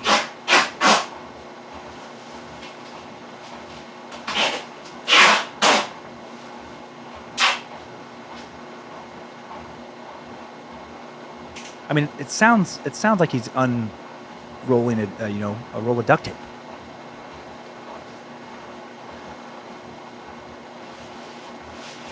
And just a few minutes before this, there was a woman in the room. Like, where did she go? Why don't you hear her at all? And you hear what I think is like unfolding a tarp or something. Probably what he was going to put the body in. Very, very disturbing. He killed a sex worker before. He tried to dispose of her body before. He did this in 2006, and then he was killed, according to satellite photos, right? The last victim was buried in 2005. If Fred, hadn't killed this dude, would satellite photos have later revealed another body being buried in 2006, maybe more after that? Also lived within a few miles of where bodies were found. The day before Hill was killed, receipts show Montoya went to Macy's and Target, purchased multiple blankets and a comforter. When officers found Hill's body, it was partially wrapped in one of these comforters. I mean, he, obviously intended to kill her. As of at least as recent as 2016, according to Albuquerque local news, he is still a suspect. But not the only suspect. More dirtbags. About a year and a half after the first bone was found in West Mesa, multiple law enforcement agencies raided Ron Irwin's home in Joplin, Missouri. What they found, pretty disturbing. Thousands of creepy photos of mainly Latina women. In December 2010, the APD would release 7 of those photographs, or 7 of these photographs that showed 8 women. The pictures are all of these women's faces, taken close up. And in some of them, the women appear to be dead or at least unconscious. In others, the women are just staring awkwardly into the camera. None of them seem to be super happy about having their picture taken. Not a real good time vibe associated with these photos. So who was Ron Irwin? He owned a couple of local businesses, including a photography studio in Joplin, and he became a suspect in the West Mesa murders when investigators discovered he had made trips to the state fair in Albuquerque for many years in a row, including the years the women were killed. And the fairgrounds, not far from the pit. He'd actually visited Albuquerque multiple times in 2004 and 2005. Police were able to link some of his visits to disappearances of some of the murdered women. He also suspiciously stopped visiting in September of 2006, around the time the murder stopped. For about a year, investigators kept Irwin at the top of their suspect list, but then it turned out he had been in Joplin, 750 miles away, during several of the suspected murder kidnapping dates. In 2011, a spokeswoman for the Albuquerque PD, Sergeant Tricia Hoffman, told the Joplin Globe why he was a suspect. That's all in sealed warrants. That's still part of our pending investigation. But at this point, we've been able to eliminate him as a viable suspect. So Irwin, not the West Mesa Bone Collector. Lorenzo Montoya still looking like the front runner, right, for those mass murders. He may not longer, hold the top spot, though. He's not going to hold it for much longer. When I talk about this next waste of carbon, Joseph Blea came to the attention of the investigators when his ex-wife contacted them just days after the first bodies were found. She believed the mid-50-year-old was the killer and had a ton to lay on the cops as far as evidence. That's not a good start when your ex-wife is confident that you are a serial killer. And this dude is a fucking dirty bird. Joseph was an Albuquerque native who had been using the pit to dump garbage, regularly for years because he's a classy guy who just wants to dump garbage out in nature. She also said, his ex-wife said that he passionately hated prostitutes despite frequently visiting them. So he's that guy, the guy who despises the women he pays to have sex with. Super awesome. I'm so sad we're not drinking buddies. Blea's ex told police that he often speaks about his hatred of prostitutes, calling them dirty whores and sluts, sometimes calling them specifically by name. And check out this crime scene link with this guy. West Mesa investigators found an ID tag for a very specific, not super common plant buried in the pit when they dug there in 2009. They found it 8 feet underground, so it couldn't just, fallen there recently, buried along with one of the victims, considered an important piece of evidence. Police were able to track the tag to a local nursery, and guess who was a regular shopper at that nursery back in 2004 and 2005? Joseph Blea. Dude owned a landscaping business, was known to have bought the exact type of plant connected to the pit on a regular basis. So he became one of the main suspects. The more investigators looked into his past, the higher up on the suspect list his name would travel. Blea had been involved in roughly 100 interactions with law enforcement dating back to the 1970s. He'd been arrested for burglary many times, including several arrests for breaking into women's homes and apartments to specifically steal their underwear. What a very fucking weird, embarrassing crime. Like, we've all had our low points, all done things we're not proud of, but getting arrested for stealing someone's panties. Like, do you have to make a new set of friends once word gets out about that? Do you have to accept there's just going to be a lot of whispering about you at every family function you go to for the rest of your life after that? Like, I'm not the most gossipy person, but I like gossip. A lot of people do. And if I knew that about somebody, oh my God, I'm fucking telling everybody. If that's the person's in my family, are you kidding me? You know, hey, baby, how are we looking on the burgers? Do I need to get some more of the freezer? We good? Uncle Joseph, what? He wants a double cheeseburger? Hey, did he show up? I didn't know he was here. You know about his arrest, right? Yeah, the panties. Did I tell you he got arrested twice for stealing panties? I did, a couple times. Okay.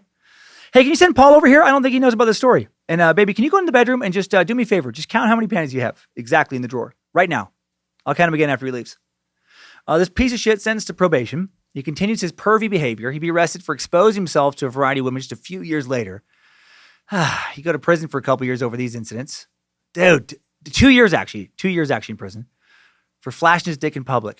After the panty arrests. I think at that point, you're no longer invited to the family get-togethers, right? I hope not. What's going on in your family if you still let that son of a bitch come over? Oh, man, if he's in my family, nuh-uh. Uncle Joseph at the door? Fuck no, he can't come in. Tell Panty Sniff McDick Whipper, keep his pants on, find a new family. And prostitution was one of Joseph Blea's main things. Frequented the company of women working in the war zone throughout his life, his adult life. After serving time, he'd get arrested again for whipping his dick out in front of a bunch of random women in the 21st century. And physically abusive. Just a real peach of a meat sack, real gem of a man. Both of his ex-wives said he was cruel and violent. In 1997, he was charged with battery. In 2008, he was charged with aggravated assault, inflicting great bodily harm on a household member with a deadly weapon. He has 2 ex-wives, both confirmed his prostitution habits, feelings about prostitutes in general to investigators. Man, these poor ex-wives too, my God, so sad. How low is your self-esteem when you know your husband, your abusive husband, has a prostitution habit? Fucking sad and creepy. And how creepy is this? Both of his exes said Blea would collect items from sex workers and other women he slept with or claimed to have slept with as little trophies, little trinkets. Most of the time, panties. Sometimes also swipe some of their jewelry. It's fucking such a cartoonish dirtbag. When officers searched his home, it was discovered that this creepy motherfucker had an alarming amount of panties and other women's jewelry stashed around his home. I find that a humorous quote. Oh my God, an alarming amount of panties. This guy's a super creep. I just picture going over to his house, sitting on the couch, having a beer, then noticing him, like the cushion just doesn't feel right. It feels like a little lumpy. And then when he gets up to use the bathroom, I check under the cushion. And there's like 5 pairs of panties under there. That's fucking weird.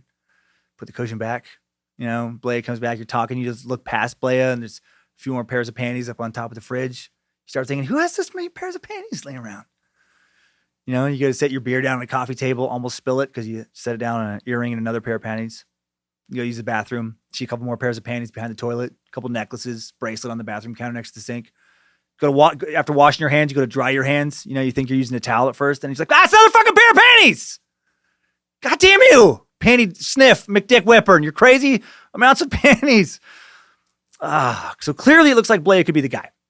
The damning phone call from the ex, both exes saying horrible things about him, the plant tag that connects him to one of the bodies, the fact that he frequented the area where the bodies were found, the fact that he knew many of the ladies worked in the war zone, the fact that he collected, the trinkets like a fucking serial killer, his vocal hatred of prostitutes, history of sex crime arrests, history of violence towards women. No one's going to be surprised if officers say at some point, this is the guy. Investigators interviewed some of the sex workers in the area about Blea. Many said they knew him, and they only had negative things to say about him, of course. In one case, a sex worker said that she had gone back to his house. He tried to tie her up. She wasn't into it. He persisted. She broke free, got away. Then she warned other sex workers to stay away from old Panty Sniff McDick Whipper. And what I'm going to tell you now makes him look even worse. There's even more stuff. It's funny. I just worked on these notes a couple hours ago, and I've forgotten everything. This is all like a surprise to me as I find it. I'm like, what? After his 2008 arrest for attacking a family member, a DNA sample was taken. When the DNA results came back, Blea was definitively linked to one heinous crime and was found to be a potential match for several others. The for sure heinous crime he was linked to happened 20 years prior in 1988. A 13-year-old girl had been raped at knife point in her own house, my God, by a man who escaped without being identified.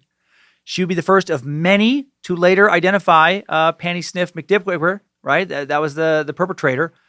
So many, in fact, would come forward, this attacker would become known as the mid-school molester. Blea was charged with enough kidnappings and sexual assaults to get a 36-year prison sentence in 2015. He was so guilty, a jury convicted him in 15 minutes. And now the 61-year-old will almost certainly die in prison. And there's even more dirt on this guy. Blea's DNA was found on a prostitute left dead on a curb in 1985. He was never charged in connection with her death. But he has been definitively linked to at least one sex worker's death. And it's been reported that in recent years, Blea has made comments to his cellmates about knowing a number of the West Mesa victims. One cellmate went on record saying that in one case, he said he hit one of the women they found later in the pit after she tried to rob him after sex. So did he do it?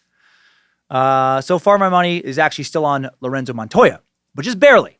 And only because he died in 2006. Not too long after the body stopped being buried in the pit. Blea was still free and living in the area from 2006, 2008. Did he stop killing for a few years like serial killers sometimes do? Or did he, start burying women in a different location? All that's possible. There are numerous other missing sex workers who disappeared during those years. Okay, time for 3 more possible suspects. Let's see if I can make it. Oh, man, my brain's been so hard. Just quick looks at these dirtbags. Scott Lee Kimball, Robert Howard Bruce, and Terry Allen Longmire. One of these dudes looks real bad as well. Scott Lee Kimball murdered, they're all pieces of shit, but it looks real bad as far as connection to the West Mesa case.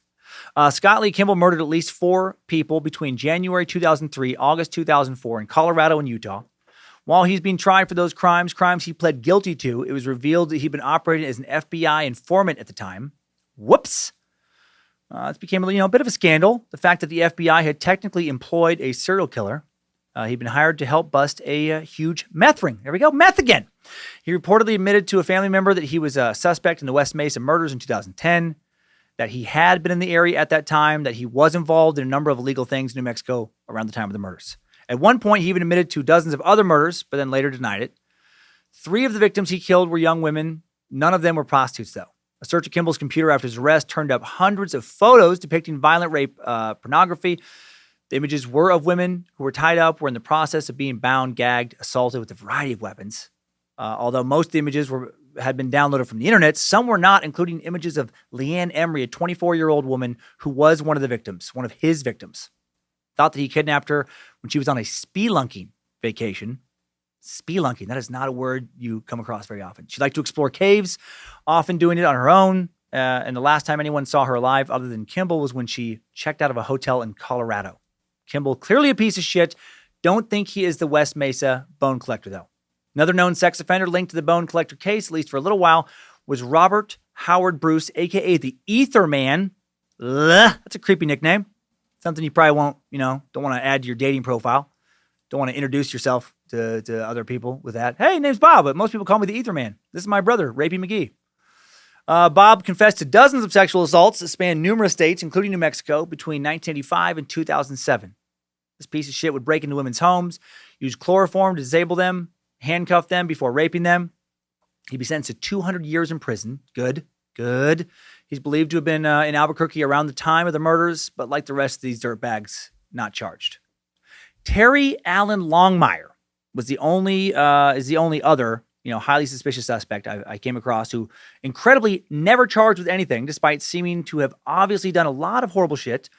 Terry lived alone about a half mile from the pit when the bodies were buried, known to frequent the war zone sex offenders back in 2004 and 2005. They'd even given him a terrible nickname. Some women interviewed by police in 2009 said that some of the girls called him the Grim Reaper because a lot of girls who went for rides with him did disappear. And Terry had been a high school gym teacher at one point, fired in 1999 when he was caught drilling a hole into a girl's locker room. Charges never filed because he claimed that the principal asked him to do it. He said it was some confusion, something about locating mice in the walls. Yeah, right. And check this out. 8 out of the 11 women found in the pit were one-time students of Terry's. And it gets even worse. In 2001, Terry was working at a strip club and was fired for kidnapping several dancers, putting them in a cage for several hours in his fucking basement. One of the women was able to pick the lock. They escaped when Terry went to, quote, grab some tools he wanted to try out. So creepy. The police came to his house. Charges were never filed because he said the whole thing was one big practical joke. He said he talked his way out of it. He said he was about to let them out and they were going to, walk into a big surprise party. When they escaped, and I guess he came back from the store with a birthday cake and candles and even balloons, so they believed him. He was fired, but the police did not charge him with anything. Unreal. And it gets even worse, so much worse, actually. In 2004, Terry was fired from working at a Kinko's Copy Center when he came into work literally covered in what appeared to be human blood. When investigators met him at his house later that day, he actually let them in the home. They quickly found human bones in his basement, 3 different women's heads in his bedroom, a decomposing torso in another bedroom, yet again, not charged with anything. How? Terry told police he was trying to get hired as a teacher, hired back. He said that everything they found was part of a science project he was working on. It's fucking unreal. This is nonsense. This is nonsense. Oh, I wrote more. I'll share it with you because I wrote when my brain was not riddled with hallucinogens. I was going to see how much further I could take this lie. And I wrote that in 2008, this is stupid, but I'm going to share it. I wrote that in 2008, Terry's neighbors called the police after they witnessed him drag a screaming woman out of his car into the house. They heard him, some gunshots. And the police come over. Terry shows them a gun. They see what appears to be a dead body laying on the floor. Terry tells them that he and the woman are local actors practicing for a role in a local murder mystery dinner, like theater show. And again, he's not charged. He tells them that the obvious murder victim is a meth actor and just won't respond to their questions because she's trying to stay in character. And then I took this lie even further. And then I said it still gets worse. Satellite photos were discovered that showed him taking bodies to the site in his car, putting them into the ground at the pit in 2004, 2005. He's never charged. Police confront him about the images. He tells them, no, I didn't. And they were like, no, come on, dude. We have pictures. This is you. And he was like, nah, no, it's not. And like, Terry, yeah, it is. And he was like, no. And then this went back and forth for hours. And the officers finally reached the end of their shifts and they had to go home for the night. And the next day they just forgot, and he got hired again as another gym teacher. Maybe I would have been able to, I don't know, keep that lie going when my brain was working right. Anyway, I was just hoping that people would be outraged. Like, what the fuck? How is he not fucking arrested for any of this? So those were all the suspects. All of them were real people except for Terry, Allen, Longmire. So many dirtbags. Seems to me there's about a 90% chance that Lorenzo, Montoya, or Joseph Blea, a.k.a. Panty Sniff McDick Whipper, probably did do it. One of those guys is dead. The other will likely die of old age in prison. I hope it is one of those guys. That means the West Mesa Bone Collector is no longer murdering.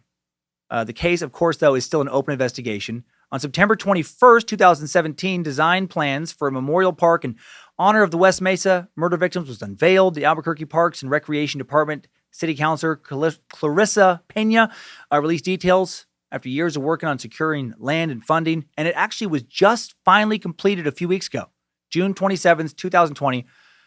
I wish more was done, but I'm glad they did something. It's not a big park. It's not a big park, not a big memorial. There's not even a plaque. There was a little bit of outrage that there wasn't even a plaque given, and I got to say I understand it. It's just some grass, a concrete semicircle, a few benches. About the size of like a backyard. But at least they got, they did something. And they got the location right. The memorial does stand just, feet from the original excavation site. Better than nothing, I guess. I just expected more when I initially heard the word memorial. July of 2018, some more bones found in West Mesa, just a quarter to a half mile south of the pit. People originally thought like, oh my God, did they discover another mass grave site for the bone collector? A lot of people very worried. No, turns out ancient American Indian bones, likely from the years 1100 CE to 1300 CE, according to the Office of the Medical Investigator. So not the bones of more murder victims, thank God. But there are still at least 13 women on Detective Lopez's list that have yet to be found. 11 women, man. Scary case, right? One was pregnant, murdered, dumped in the desert just outside of Albuquerque. And as much as I hate to say it, no one will likely ever be charged with their murders. The case is about as cold as they come. No hard evidence, just bones. Bones that don't have any perpetrator DNA on them if they ever had any to begin with. No murder weapon, no method of murder, no exact date of the murders. Thankfully, it appears that at least something good has come out of these unsolved cases. A better relationship between local sex workers and law enforcement in Albuquerque. While there are still players on opposite sides of the legal spectrum, New Mexico police are now more willing to investigate rape and assault allegations in the prostitution world. This softer approach of trying to protect sex workers instead of prosecute them has begun to open up a better dialogue between sex workers and law enforcement, which allows law enforcement to watch over them and protect them more effectively. Right? The goal is to prevent another West Mesa Bone Collector case from ever happening. I wonder how much better the relationship would be still if vice was legalized. And I put that in my notes before I was, my brain was where it is now. I mean, I wish prostitution was legal everywhere, and not because I have any interest in paying for sex. I just think it's the safest, most logical choice. Because you know where a lot of prostitutes are almost never murdered? Nevada. The only state in America where prostitution is still legal. Sex workers working in legal brothels are protected by armed guards. They have schedules, where people know when they're supposed to be there, when they're not. People checking up on them. Isn't that better than just being out, on the cold streets? Not being driven to some maniac's trailer by their pimp boyfriend. Nevada brothel rooms have panic buttons for girls to alert security if a client gets rough. Also, safe sex encouraged in legal brothels in a much more effective way than it is out on the street. Legal sex workers can't keep working if they test positive for HIV/AIDS. The Nevada Health and Human Services monitors legal Nevada brothels, and if a sex worker tests positive, then they're done. They don't get to work there anymore. I can't know for sure, but I just feel like a lot less marginalized women would die like the women who ended up in the West Mesa, bone collector's pit if prostitution was legal. The only arguments I hear against legalizing prostitution are subjective morality arguments, not practical ones. Prostitution is called the world's oldest profession for a reason. It's always been around, not going anywhere. There's always going to be people who want sex but can't get it, or can't get the kind they want unless they pay for it. And there's always going to be people willing to sell their bodies or people who want to. And I just think if you can't stop it, why can't you at least make it safer? Let officers focus on unsolved cases. Let them stop spinning their wheels, on busting prostitutes and johns. It's just what I think. To be clear, I did write all of these thoughts before I was high. This is not the Shroom'd talking. So what happened to Detective Ida Lopez? Well, she retired in 2014, moved out of New Mexico for a while, but then she came back just recently to focus on finally solving the bone collector case. I hope she does. Hope she gets some resolution with this. Odds aren't good, but I admire her for not giving up. Law enforcement, including the FBI, continues to investigate the case. The $100,000 reward for information leading to the arrest and conviction of the person or persons responsible still stands.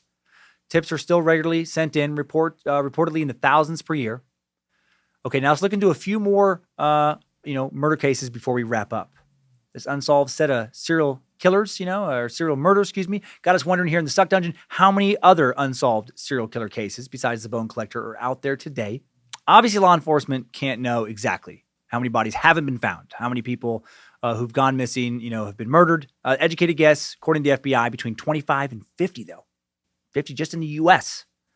Thought the number would be a lot lower for some reason. Around 50 active serial killers, murderers who've killed 3 or more people, usually killing for some sort of abnormal sexual satisfaction. According to one source, as high as 40% of the time, these serial killers get away with their murders still, which is also surprising to me. Michael Arntfield, a retired police detective, author of 12 books on serial murder, thinks the number of active serial killers right now much, much higher, more like 3,000 to 4,000, only in the U.S. Hoping he is way off. So there are between 25 and 4,000 active uncaught serial killers in the U.S. right now, all of which have killed at least 3 people. So that's not disturbing at all. Makes me wonder, right? How many maybe stop to gas up nearby the house here before hitting I-90 again? How many in addition to Joseph Duncan anyway? Could one live here in town? Maybe, right? Just because they live here doesn't mean they have to kill here. Or is someone killing here right now and I just don't know because authorities don't know because the victims, are just still listed as missing? Eek! Sleep tight with those thoughts, Meatsacks. Now let's look at a few examples of more unsolved murders, at least murders that were unsolved for a long time, possibly attributed to serial killers in the U.S. All these examples involve sex workers as well. And these are all cases I had never heard of prior to about a week ago. The first example closely resembles the West Mesa Bone Collector murders, the Long Island serial killer murders. Just talked about that on the Secret Suck. The unidentified serial killer, also known as the Gilgo Beach Killer, or also as the Craigslist Ripper, thought to have murdered 10 to 16 people in New York between 1996 and 2013. Not all of the remains have been identified, but the remains that have been identified, all women and all sex workers. Their bodies dumped along the Ocean Parkway near Long Island, New York, near the towns of Gilgo and Oak Beach. In December of 2010, first 4 bodies were found. When they were identified, all were missing prostitutes who had advertised their services on Craigslist. Each woman had been strangled. Each had her body wrapped in a burlap sack and dumped in a wooded area. One of the first victims identified, Maureen Brainerd Barnes, 25 years old, from Norwich, Connecticut. Maureen, small woman, only 4 foot 11 inches tall, 105 pounds. Last seen on July 9th, 2007, telling a friend that she planned to spend a day in New York City. She was a struggling single mom who worked as a paid escort via Craigslist to pay the mortgage of her house. Just prior to her disappearance, she'd gotten out of the sex industry for 7 months. then returned to the work in order to pay her bills after receiving an eviction notice. So sad stuff. An investigation involving the New York State Police ensued, including a $25,000 reward for information, leading to her case, to solving her case. There was a lot of media speculation as to who the killer might be. According to FBI profiling, the killer most likely a white male in his mid-20s to mid-40s, familiar with the South Shore of Long Island, a man who had easy access to the burlap sacks that he stored the bodies in, a guy who probably had a relatively strong knowledge of law enforcement, which would have allowed him to evade capture after all these years. In 2011, a New York Times article described the killer thusly: he is most likely a white male in his mid-20s to mid-40s, married, has a girlfriend, well-educated, well-spoken. He is financially secure, has a job, and owns an expensive car or truck. He may have sought treatment at a hospital for poison ivy infection. As part of his job or interest, he has access to or a stockpile of burlap sacks, and he lives or used to live on or near Ocean Parkway on the South Shore of Long Island, where the police have found as many as 10 sets of human remains. While no more bodies have turned up in recent years, the Long Island serial killer believed to still be out there. A lot of suspects with this case, just like with the West Mesa Bone Collector. September 2017, Suffolk County prosecutors named local carpenter John Bitrolf as a key suspect. This piece of shit already been charged and imprisoned for the murders of 2 women who were sex workers in 2014. He remains a major suspect in the death of a third. The remains of two of the official Long Island killer victims were discovered very close to Bitrolf's home. One of the women he was convicted of killing also reportedly shared a connection with Melissa Barthélemy, one of the first discovered Long Island killer victims. Another possible suspect, James Bissett, local business owner who ran a nursery in the area, and a main supplier of burlap. What a weird thing to be a main supplier of. I guess somebody has to do it. A main supplier of burlap in the region. Certainly seemed like a major suspect given the killer would have needed to have ready and plentiful access to the material. 2 days after Shannon Gilbert's remains were found in December of 2011, Bissett died by suicide, so obviously suspicious timing. So maybe the killer's dead. Maybe if he's John Bitrolf, he was arrested for other crimes already and is sitting in a prison cell somewhere right now. Or maybe he's living free and listening to this fucking podcast. Maybe when bodies began to be found at the Gilgo Beach area dump site, he started to leave future bodies elsewhere. Like the Mesa Bone Collector murders, it's another dark mystery. A movie released by Netflix March this year, Lost Girls, revolves around this case, around the Long Island serial killer murders. The movie, based on a book, focuses primarily on yet another suspect, Dr. Peter Hackett. 2 days after Gilbert's disappearance, Dr. Peter Hackett, an Oak Beach resident and neighbor of Brewer, called the woman's mother, Mari Gilbert. She later recounted that he said he was taking care of Gilbert and that he, quote, ran a home for wayward girls, which he did not. 3 days later, he calls the mom again, saying that he never had any contact with her daughter. Investigators later confirmed through phone records that Hackett called Mari twice following the disappearance. Creepy. So creepy. Next up, another dirtbag who was thankfully recently charged with murders of 4 sex workers in Florida after their cases had remained unsolved for over a decade.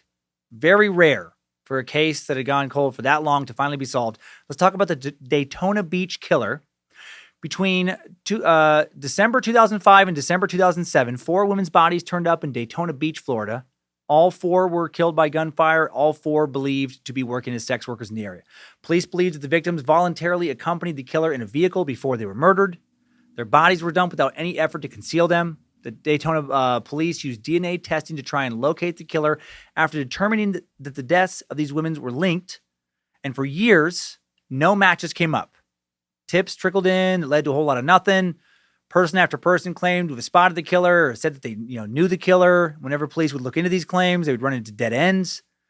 And then on September 15th, 2019, so very recent, Palm Beach County officials arrested 37-year-old Robert Hayes in his West Palm Beach home for the March 7th, 2016 killing of then 32-year-old Rachel Bay. Bay struggled with drug addiction, was known to work as a prostitute in West Palm Beach, about a mile from Hayes' home. Hayes is accused of strangling Bay, dumping her body off the Beeline Highway west of Jupiter, Florida. Construction crews found her body March 7th, 2016, and then DNA found on Bay matched DNA recovered from Gunther and Green, 2 of the Daytona Beach killer's victims, and it was Robert Hayes' DNA. After his arrest, ballistics tests connected Hayes to the killing of another Daytona Beach murder victim. Hayes' trial for 4 murders has just begun, so some details of how he was caught, not been made available. And he hasn't been found guilty yet. think he will be. Just like with the arrest of the Golden State Killer, genetic sleuthing was what took Hayes down. Florida Department of Law Enforcement authorities credited genetic genealogy for helping to solve the case. An arrest report indicates authorities took DNA from a cigarette butt thrown into the ground on a Friday by Hayes, and then the following day they matched Hayes' DNA exactly found on to the DNA found on 3 of the victims. If only someone had found the bodies in the West Mesa pit earlier, long before they decomposed just bones, maybe DNA sleuthing could be used to help crack that case. All right, just one more example now. Going to stay in the South, talk a bit about the Jeff Davis 8 killings. Just a little preview here. This could be a future episode for sure. Between 2005 and 2009, the bodies of 8 women between the ages of 17 and 30 were found dumped in crawfish ponds and canals in the swamps of Jefferson Davis Parish near Jennings, Louisiana. Jennings is a little roughly 10,000 person town about 40 miles west of Lafayette. Victims had several things in common. Several of them knew each other. One pair of victims were actually cousins. All the victims acted as police informants. All of them. Several of whom actually reported on other Jeff Davis victims before their own murders. So that's a very odd detail. And the victims also shared histories of drug abuse, sticking with today's theme, also prostitution. The first victim, Loretta Lewis, 28 years old, found floating in a river by fishermen on May 20th, 2005. And then a second body was found several weeks later by a, quote, group of froggers. That's right, froggers. Never heard that term before. Froggers. People who hunt frogs. Lindsay probably loves these people. She hates frogs. Did a little Googling that led me quickly to a LouisianaSportsman.com article called Of Frogs and Men. And the start of the article really cracked my ass up. Let me read it for you. This is how it starts. Oh, my God. Carl, that's a big one, said 59-year-old Danny Eagle Edgar. That's a man, agreed 56-year-old Clay Switzer. Boy, he is really big. His Harry Hop Dugas, who at 47 is the baby of the group. He's got eyes like an alligator, murmured Edgar in wonderment. Tense excitement bled through the 3 men's Cajun accents. Bullfrogs make frog legs. One thing that all Louisianans agree on, from Shreveport to Venice, is that frog legs are fine eating. Eagle steered the airboat to approach the animal, and Clay held an auxiliary light on the unsuspecting creature. Hop leaned far out over the bow of the boat and rapidly thrust his hand down into the frog and snatched it from the resting spot in the mud and the lilies. Hop quickly popped it through the spring-loaded door of his frog box. To join more than 3 dozen of his fellows already in the box. For round 3, Eagle took over the controls of the airboat and hopped to the catching. The lights from the airboat burned holes into the blackness of the night. The hunt continued, battling in the same brush. Hop caught as many as Clay did, only Hop's grab was more of a finesse move compared to the smashing power grab of Clay. The frogs the men were catching were mostly very large. Some were turbos. Eagle guessed they had 45 frogs in the box. Figuring they had enough for a couple meals for each man, they called it a night. Back at the boat landing, they counted their catch as they divided it up. The final tally was 46. That's the most Louisiana shit I've ever read in my life. 3 froggers. One known as Eagle. Another known as Hop. Get the fuck out of here. It's real. Hop, Eagle, go and get in the boat. I feel a mighty gang of riblets waiting to jump into our traps. Oh, Giblet, Toad, get the paprika and the breadcrumbs and the garlic powder and the cayenne pepper and the fryer going. We're gonna feast on a whole mess of hop tonight, boys.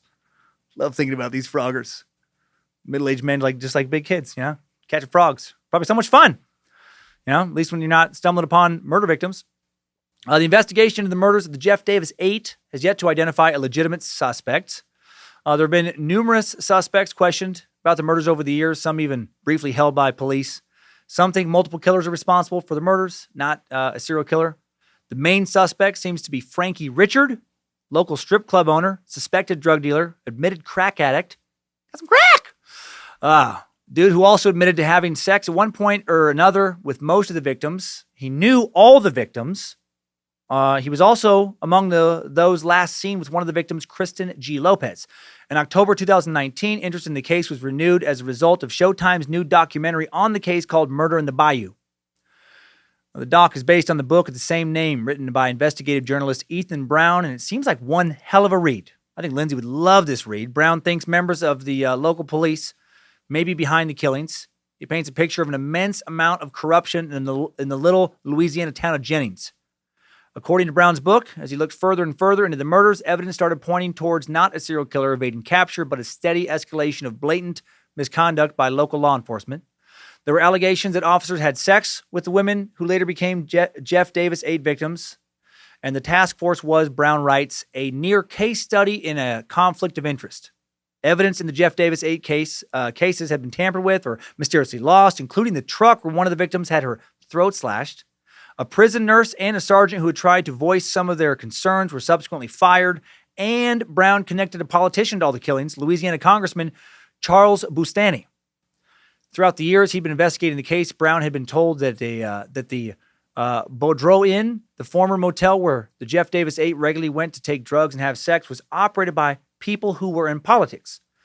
After a massive public records request about the inn, Brown found that it was co-owned by Martin P. Gilroy, a field representative for Bustani. Further digging revealed multiple witnesses who alleged that Bustani was not only present at the Boudreaux Inn on multiple occasions, but was also a client of at least 3 of the victims. And there's a lot more to this story. It lays out like a real-life True Detective season. Might have to dig into more of it down the road for a full suck when I have my mind with me on the Jeff Davis 8. All right, so that's today's show. A lot of unsolved murders out there. The West Mesa Bone Collector killings, one in a series of many. Hope someday all these cases can be solved for sure and closure can be given to the victims' families. What a terrible thing just to not know. And what a terrible way for all these sex workers to leave the world. Luckily, the overwhelming majority of people, the overwhelming majority of women, also the overwhelming majority of sex workers do not end up in mass graves. A lot of darkness out there in the world, but thankfully a lot more light. I'm seeing a lot of fucking lights right now. My God. Let's take a few peeks back at today's darkness, though, and also learn something new in today's top 5 takeaways. Timesuck Top 5 Takeaways. Number 1, while 11 bodies and also 1 unborn child's remains were unearthed from the pit, perhaps more than a dozen other missing Albuquerque sex workers could have also been murdered and have yet to be found. Number 2, while no suspects have ever been charged in the West Mesa Bone Collector killings, it's got to be either Lorenzo, Montoya, or Joseph Blea, right? My God, what a pair of complete pieces of shit. Number 3, female sex workers are the most likely people to be targeted for violence or death by psychos and serial killers. Will we ever legalize prostitution and help end these unnecessary murders? Number 4, there are a ton of undiscovered serial killers running around out there, somewhere in the huge spectrum of 25 to 4,000 in the U.S. alone. And one of them has to be Terry Allen Longmire, right? Fake-ass gym teacher sicko. Number 5, something new. There's an online archive of pieces of shit known as the Bad Guy List that documents assaults and attacks against sex workers in the Albuquerque area. If you Google Bad Guy List Albuquerque, you'll sadly find that these sort of attacks are not rare, still occurring. Big thanks to the folks at StreetSafeNewMexico.org for creating and maintaining this list and working hard to keep sex workers safe in the land of enchantment. Timesuck Top 5 Takeaways. And that's it. The Shroom'd and Doomed West Mesa Bone Collector suck. It's done. I hope you enjoyed it. Wow. I had to take a few stops. I'm still, how long is, I can't remember how long it's been since I took some stuff. I don't know. 2 hours? What time did we start the episode? 3 hours? I don't know. It's been about 2 hours. 2 hours. That's right. 2:00. Woo. Still moving on up. Hope you enjoyed this. I gotta say, it just cracks me up that alcohol is legal and this stuff is illegal. Because, a lot of people, do a lot of violent stuff with alcohol. Just like domestic violence, all that kind of stuff. Man, this stuff, I feel like if more people were on this stuff, my own opinions, obviously, like everything on this show, but man, maybe be a little more peace. But maybe that's just because me. Maybe that's what I'm emanating out of my fucking subconscious. Maybe if you're a fucking psychopath, then I guess you would twist this into violence somehow. But man, I don't know how you could. Thanks again for allowing us to make it to 200 episodes. Long live the suck. Come a long way since the 100th episode. Real long ways since the first episode was launched almost 4 years ago. Oh, man. I feel like Matthew McConaughey right now in True Detective. Time is a flat circle.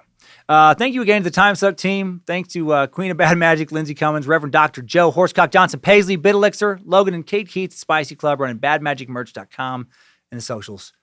Thanks to the script keeper, Zach Flannery. Thanks to Liz Hernandez and her all-seeing eyes running the Cult of the Curious Facebook page, which, a lot of friendships have been made there. A lot of friendships being maintained. A lot of help being given. Over 20,000 people there now.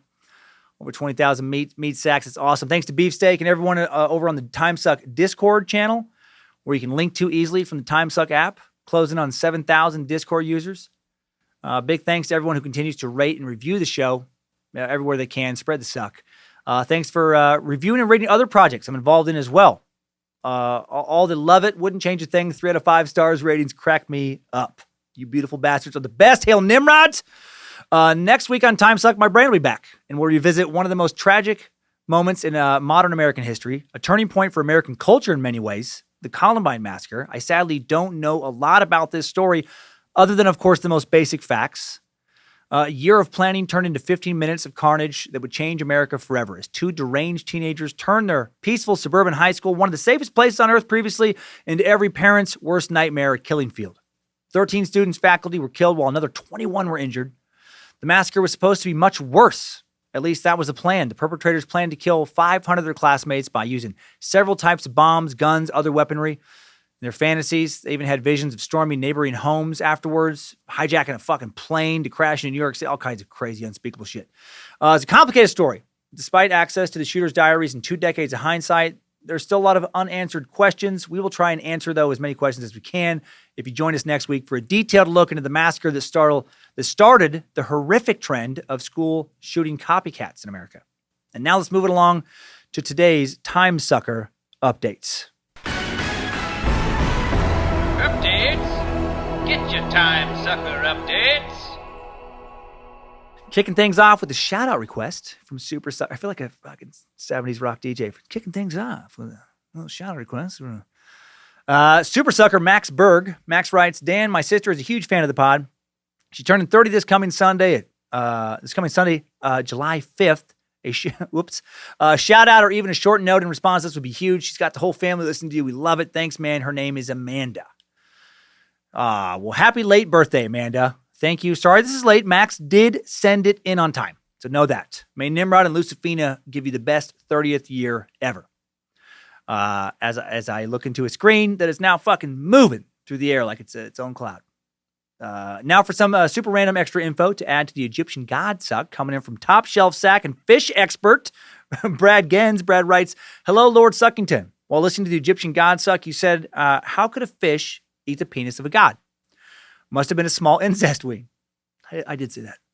Well, if you look up the Nile perch, which I will load a picture in with my email, you will see that Osiris could have had the biggest ween known to man, and the fish still would have gobbled it right up like a Thanksgiving feast. Anyway, love the show. Keep on producing that sweet, sweet suck. Excuse me. Love, Brad. Well, thank you, Brad. Yeah, had no idea they were perched that big before you sent that in. They get up to around 6 feet long, and they can weigh over 400 pounds. That's a big fish. That could eat a lot of ween. Maybe even a giant god ween. Good call, and hail Nimrod. I think Nimrod's sitting right next to me right now.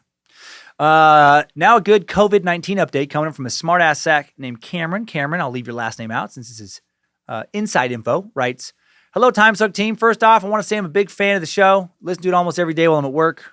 Thank you so much for what you do. Keep up the good work. Well, thank you. This might be a lengthy message, but I'm a lab tech at OU's research park, so I hear a lot about coronavirus research. I wanted to share this with you guys because I think it's really exciting.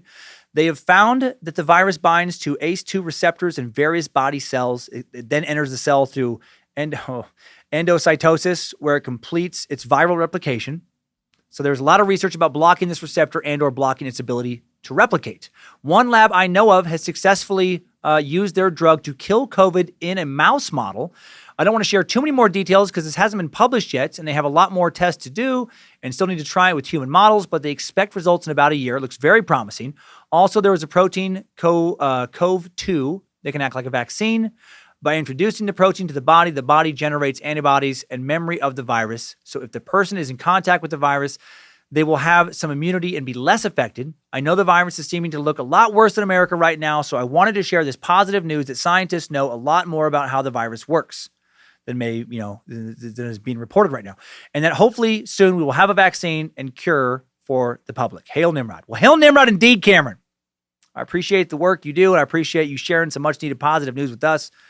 I was also reading your notes. It was a beehive for some reason. I was looking at things were in a honeycomb. I was reading that, so that's fun. Hope the progress continues. We all do. Now a positive message regarding this community, helping someone who lost their previous community. Super Sucker Jordan, Rabbi explains, Jordan writes, Dearest Dan, Redeemer of the Curious, Savior of those who question. I started Timesuck about a year ago, and it provides laughter and self-security. I'm an ex-Mormon who grew up in church, went on a mission, temple, etc. I researched many aspects of the history of the Mormon church, and I realized it wasn't what I was taught. In fact, not even close. So at first, I hid my feelings and thoughts for a long time. When I exposed my thoughts and beliefs, it didn't go over well with my family at all. I visited with church leaders, family, friends, and my beliefs grew stronger and in opposition to the beliefs of the church. Because of that, it caused rifts, and the belief in the family that everything bad happening in my life it is caused by me leaving the church, or there is that belief. It even caused major issues within my marriage. I felt the need to reform and be what everyone wanted.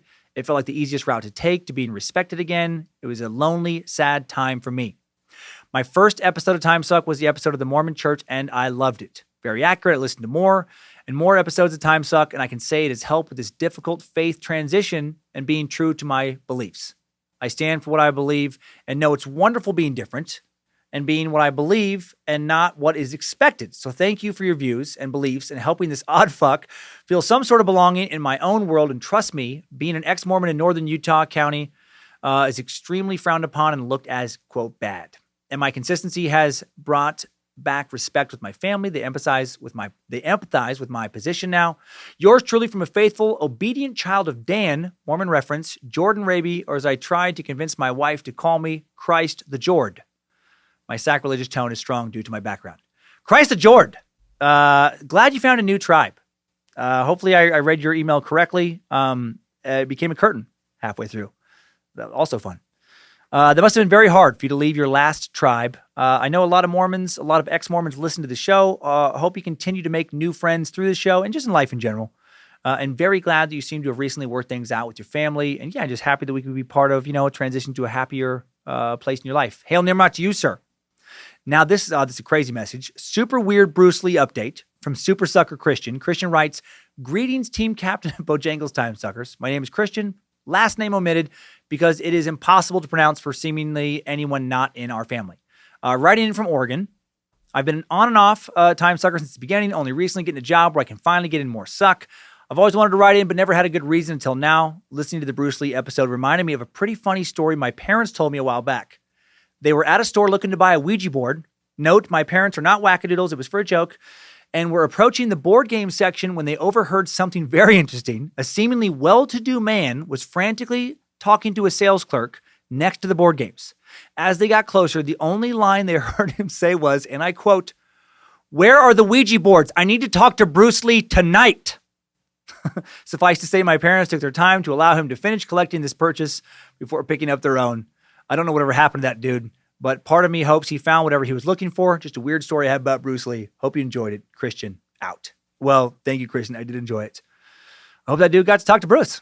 I wonder what was so urgent. Do you want to ask him about how Kareem Abdul-Jabbar managed to keep his fucking sunglasses on when Bruce Lee kicked him in the head about 1,000 fucking times during the Game of Death fight?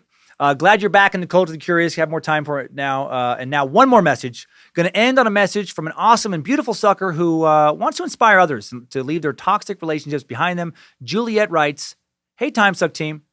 As of today, I was finally able to separate from a really toxic narcissist in my life. It took a long time and a lot of tears to get through it, but I finally got there.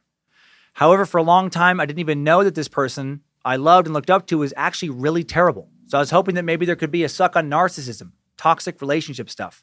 Things like behaviors to be careful of. What are the red flags to look out for? How to recognize a problem. Some tips on how to deal with them. Maybe even some good places, websites people can turn to for help. I don't know if this will even be a good topic or be substantial enough for a suck. However, the start to my long journey of moving forward started by someone just telling me that I wasn't crazy and I didn't deserve to be treated that way. Maybe if the Suckmaster himself shared some of that info, it might really help some other people. Anyways, I love you guys. Love the work you do. It's helped me through my roughest days. Thank you, Juliet. And yeah, thank you. Pause, Juliet. Thank you, Juliet. Happy for you. Not sure if that would make like an entire episode just based on that kind of personality, but I would love to work in more of that info going forward. just in a variety of other sucks. You know, the wrong relationship in the extreme obviously can get you killed. Much more commonly, it can just keep you from ever being happy, from ever reaching your full potential, from actually enjoying the time you have here on Earth. Life's short. Don't spend yours with an asshole. There's plenty of good people out there you can enjoy your life with. Find one. Let's get Lindsay in here, actually, right now. Speaking of good people, right? Some people wouldn't even want their partner to bend their mind a little bit. Right now, Lindsay's totally supportive of it. Queen of bad magic. Here she is. Hi. I didn't have to use you, really. Things got weird. You had to help me. You had to help me outside of the episode. You had to help me find the bathroom. There was a lot of help. There was some weird... There was window washers on ladders, which isn't normally how it is out there. True. So I didn't know if it was... There was that, and then also you've been really obsessed with your glasses being clean. I know, I get it. Well, because of the light. If my glasses aren't perfectly... Oh, now things look very different over there. Oh, what does it look like now? It's if you stare at one place for too long, things start to shift quite a bit. It depends on what you're talking about. If you're talking about, like if I was talking about like Bruce Lee, then it became Tibetan temples for some reason. Oh, okay, fancy. It's like my subconscious imprinting textures on whatever I'm looking at. You got a good little aura around you. Not even usually say aura. I do have a good aura. You know what? What? I knew you were fucked up when I said, do you want some crystals? And you said yes. They're in a super good mood. You guys, there are so many crystals on Dan's desk. And if you listen to Scared to Death, you know how much he hates them. Right now that you said that, now Yeah. I feel like I'm inside of a crystal. What's it like? It's nice. Sparkly? Everything's just kind of chill. That's what crystals do. Good. Juju? To quote many wackadoodle, good vibrations. Okay. Good. Don't take them orally or anally. This one's for your booty. Thank you, script keeper. Zach. No, it's not. That is too sharp for a booty. Well, this one's pretty soft. I don't want any of those crystals going Oh, inside of man. me. That was a nice message you read. It was? Yeah. Yeah. A lot of nice messages. We got a lot of nice people listen to the show. People like you. I hope they still do after this episode. I think it's going to be okay. Okay, good. And keep on sucking, everyone. I'll get out of the time sucker, but you stay here. Oh, yes, sir. Thanks, time suckers. I needed that. We all did. I'll be down here. So that's all for today. I hope it made sense. Don't do meth. If you have to be a sex worker, please move to Nevada. And no pun intended when I say this today, keep on sucking.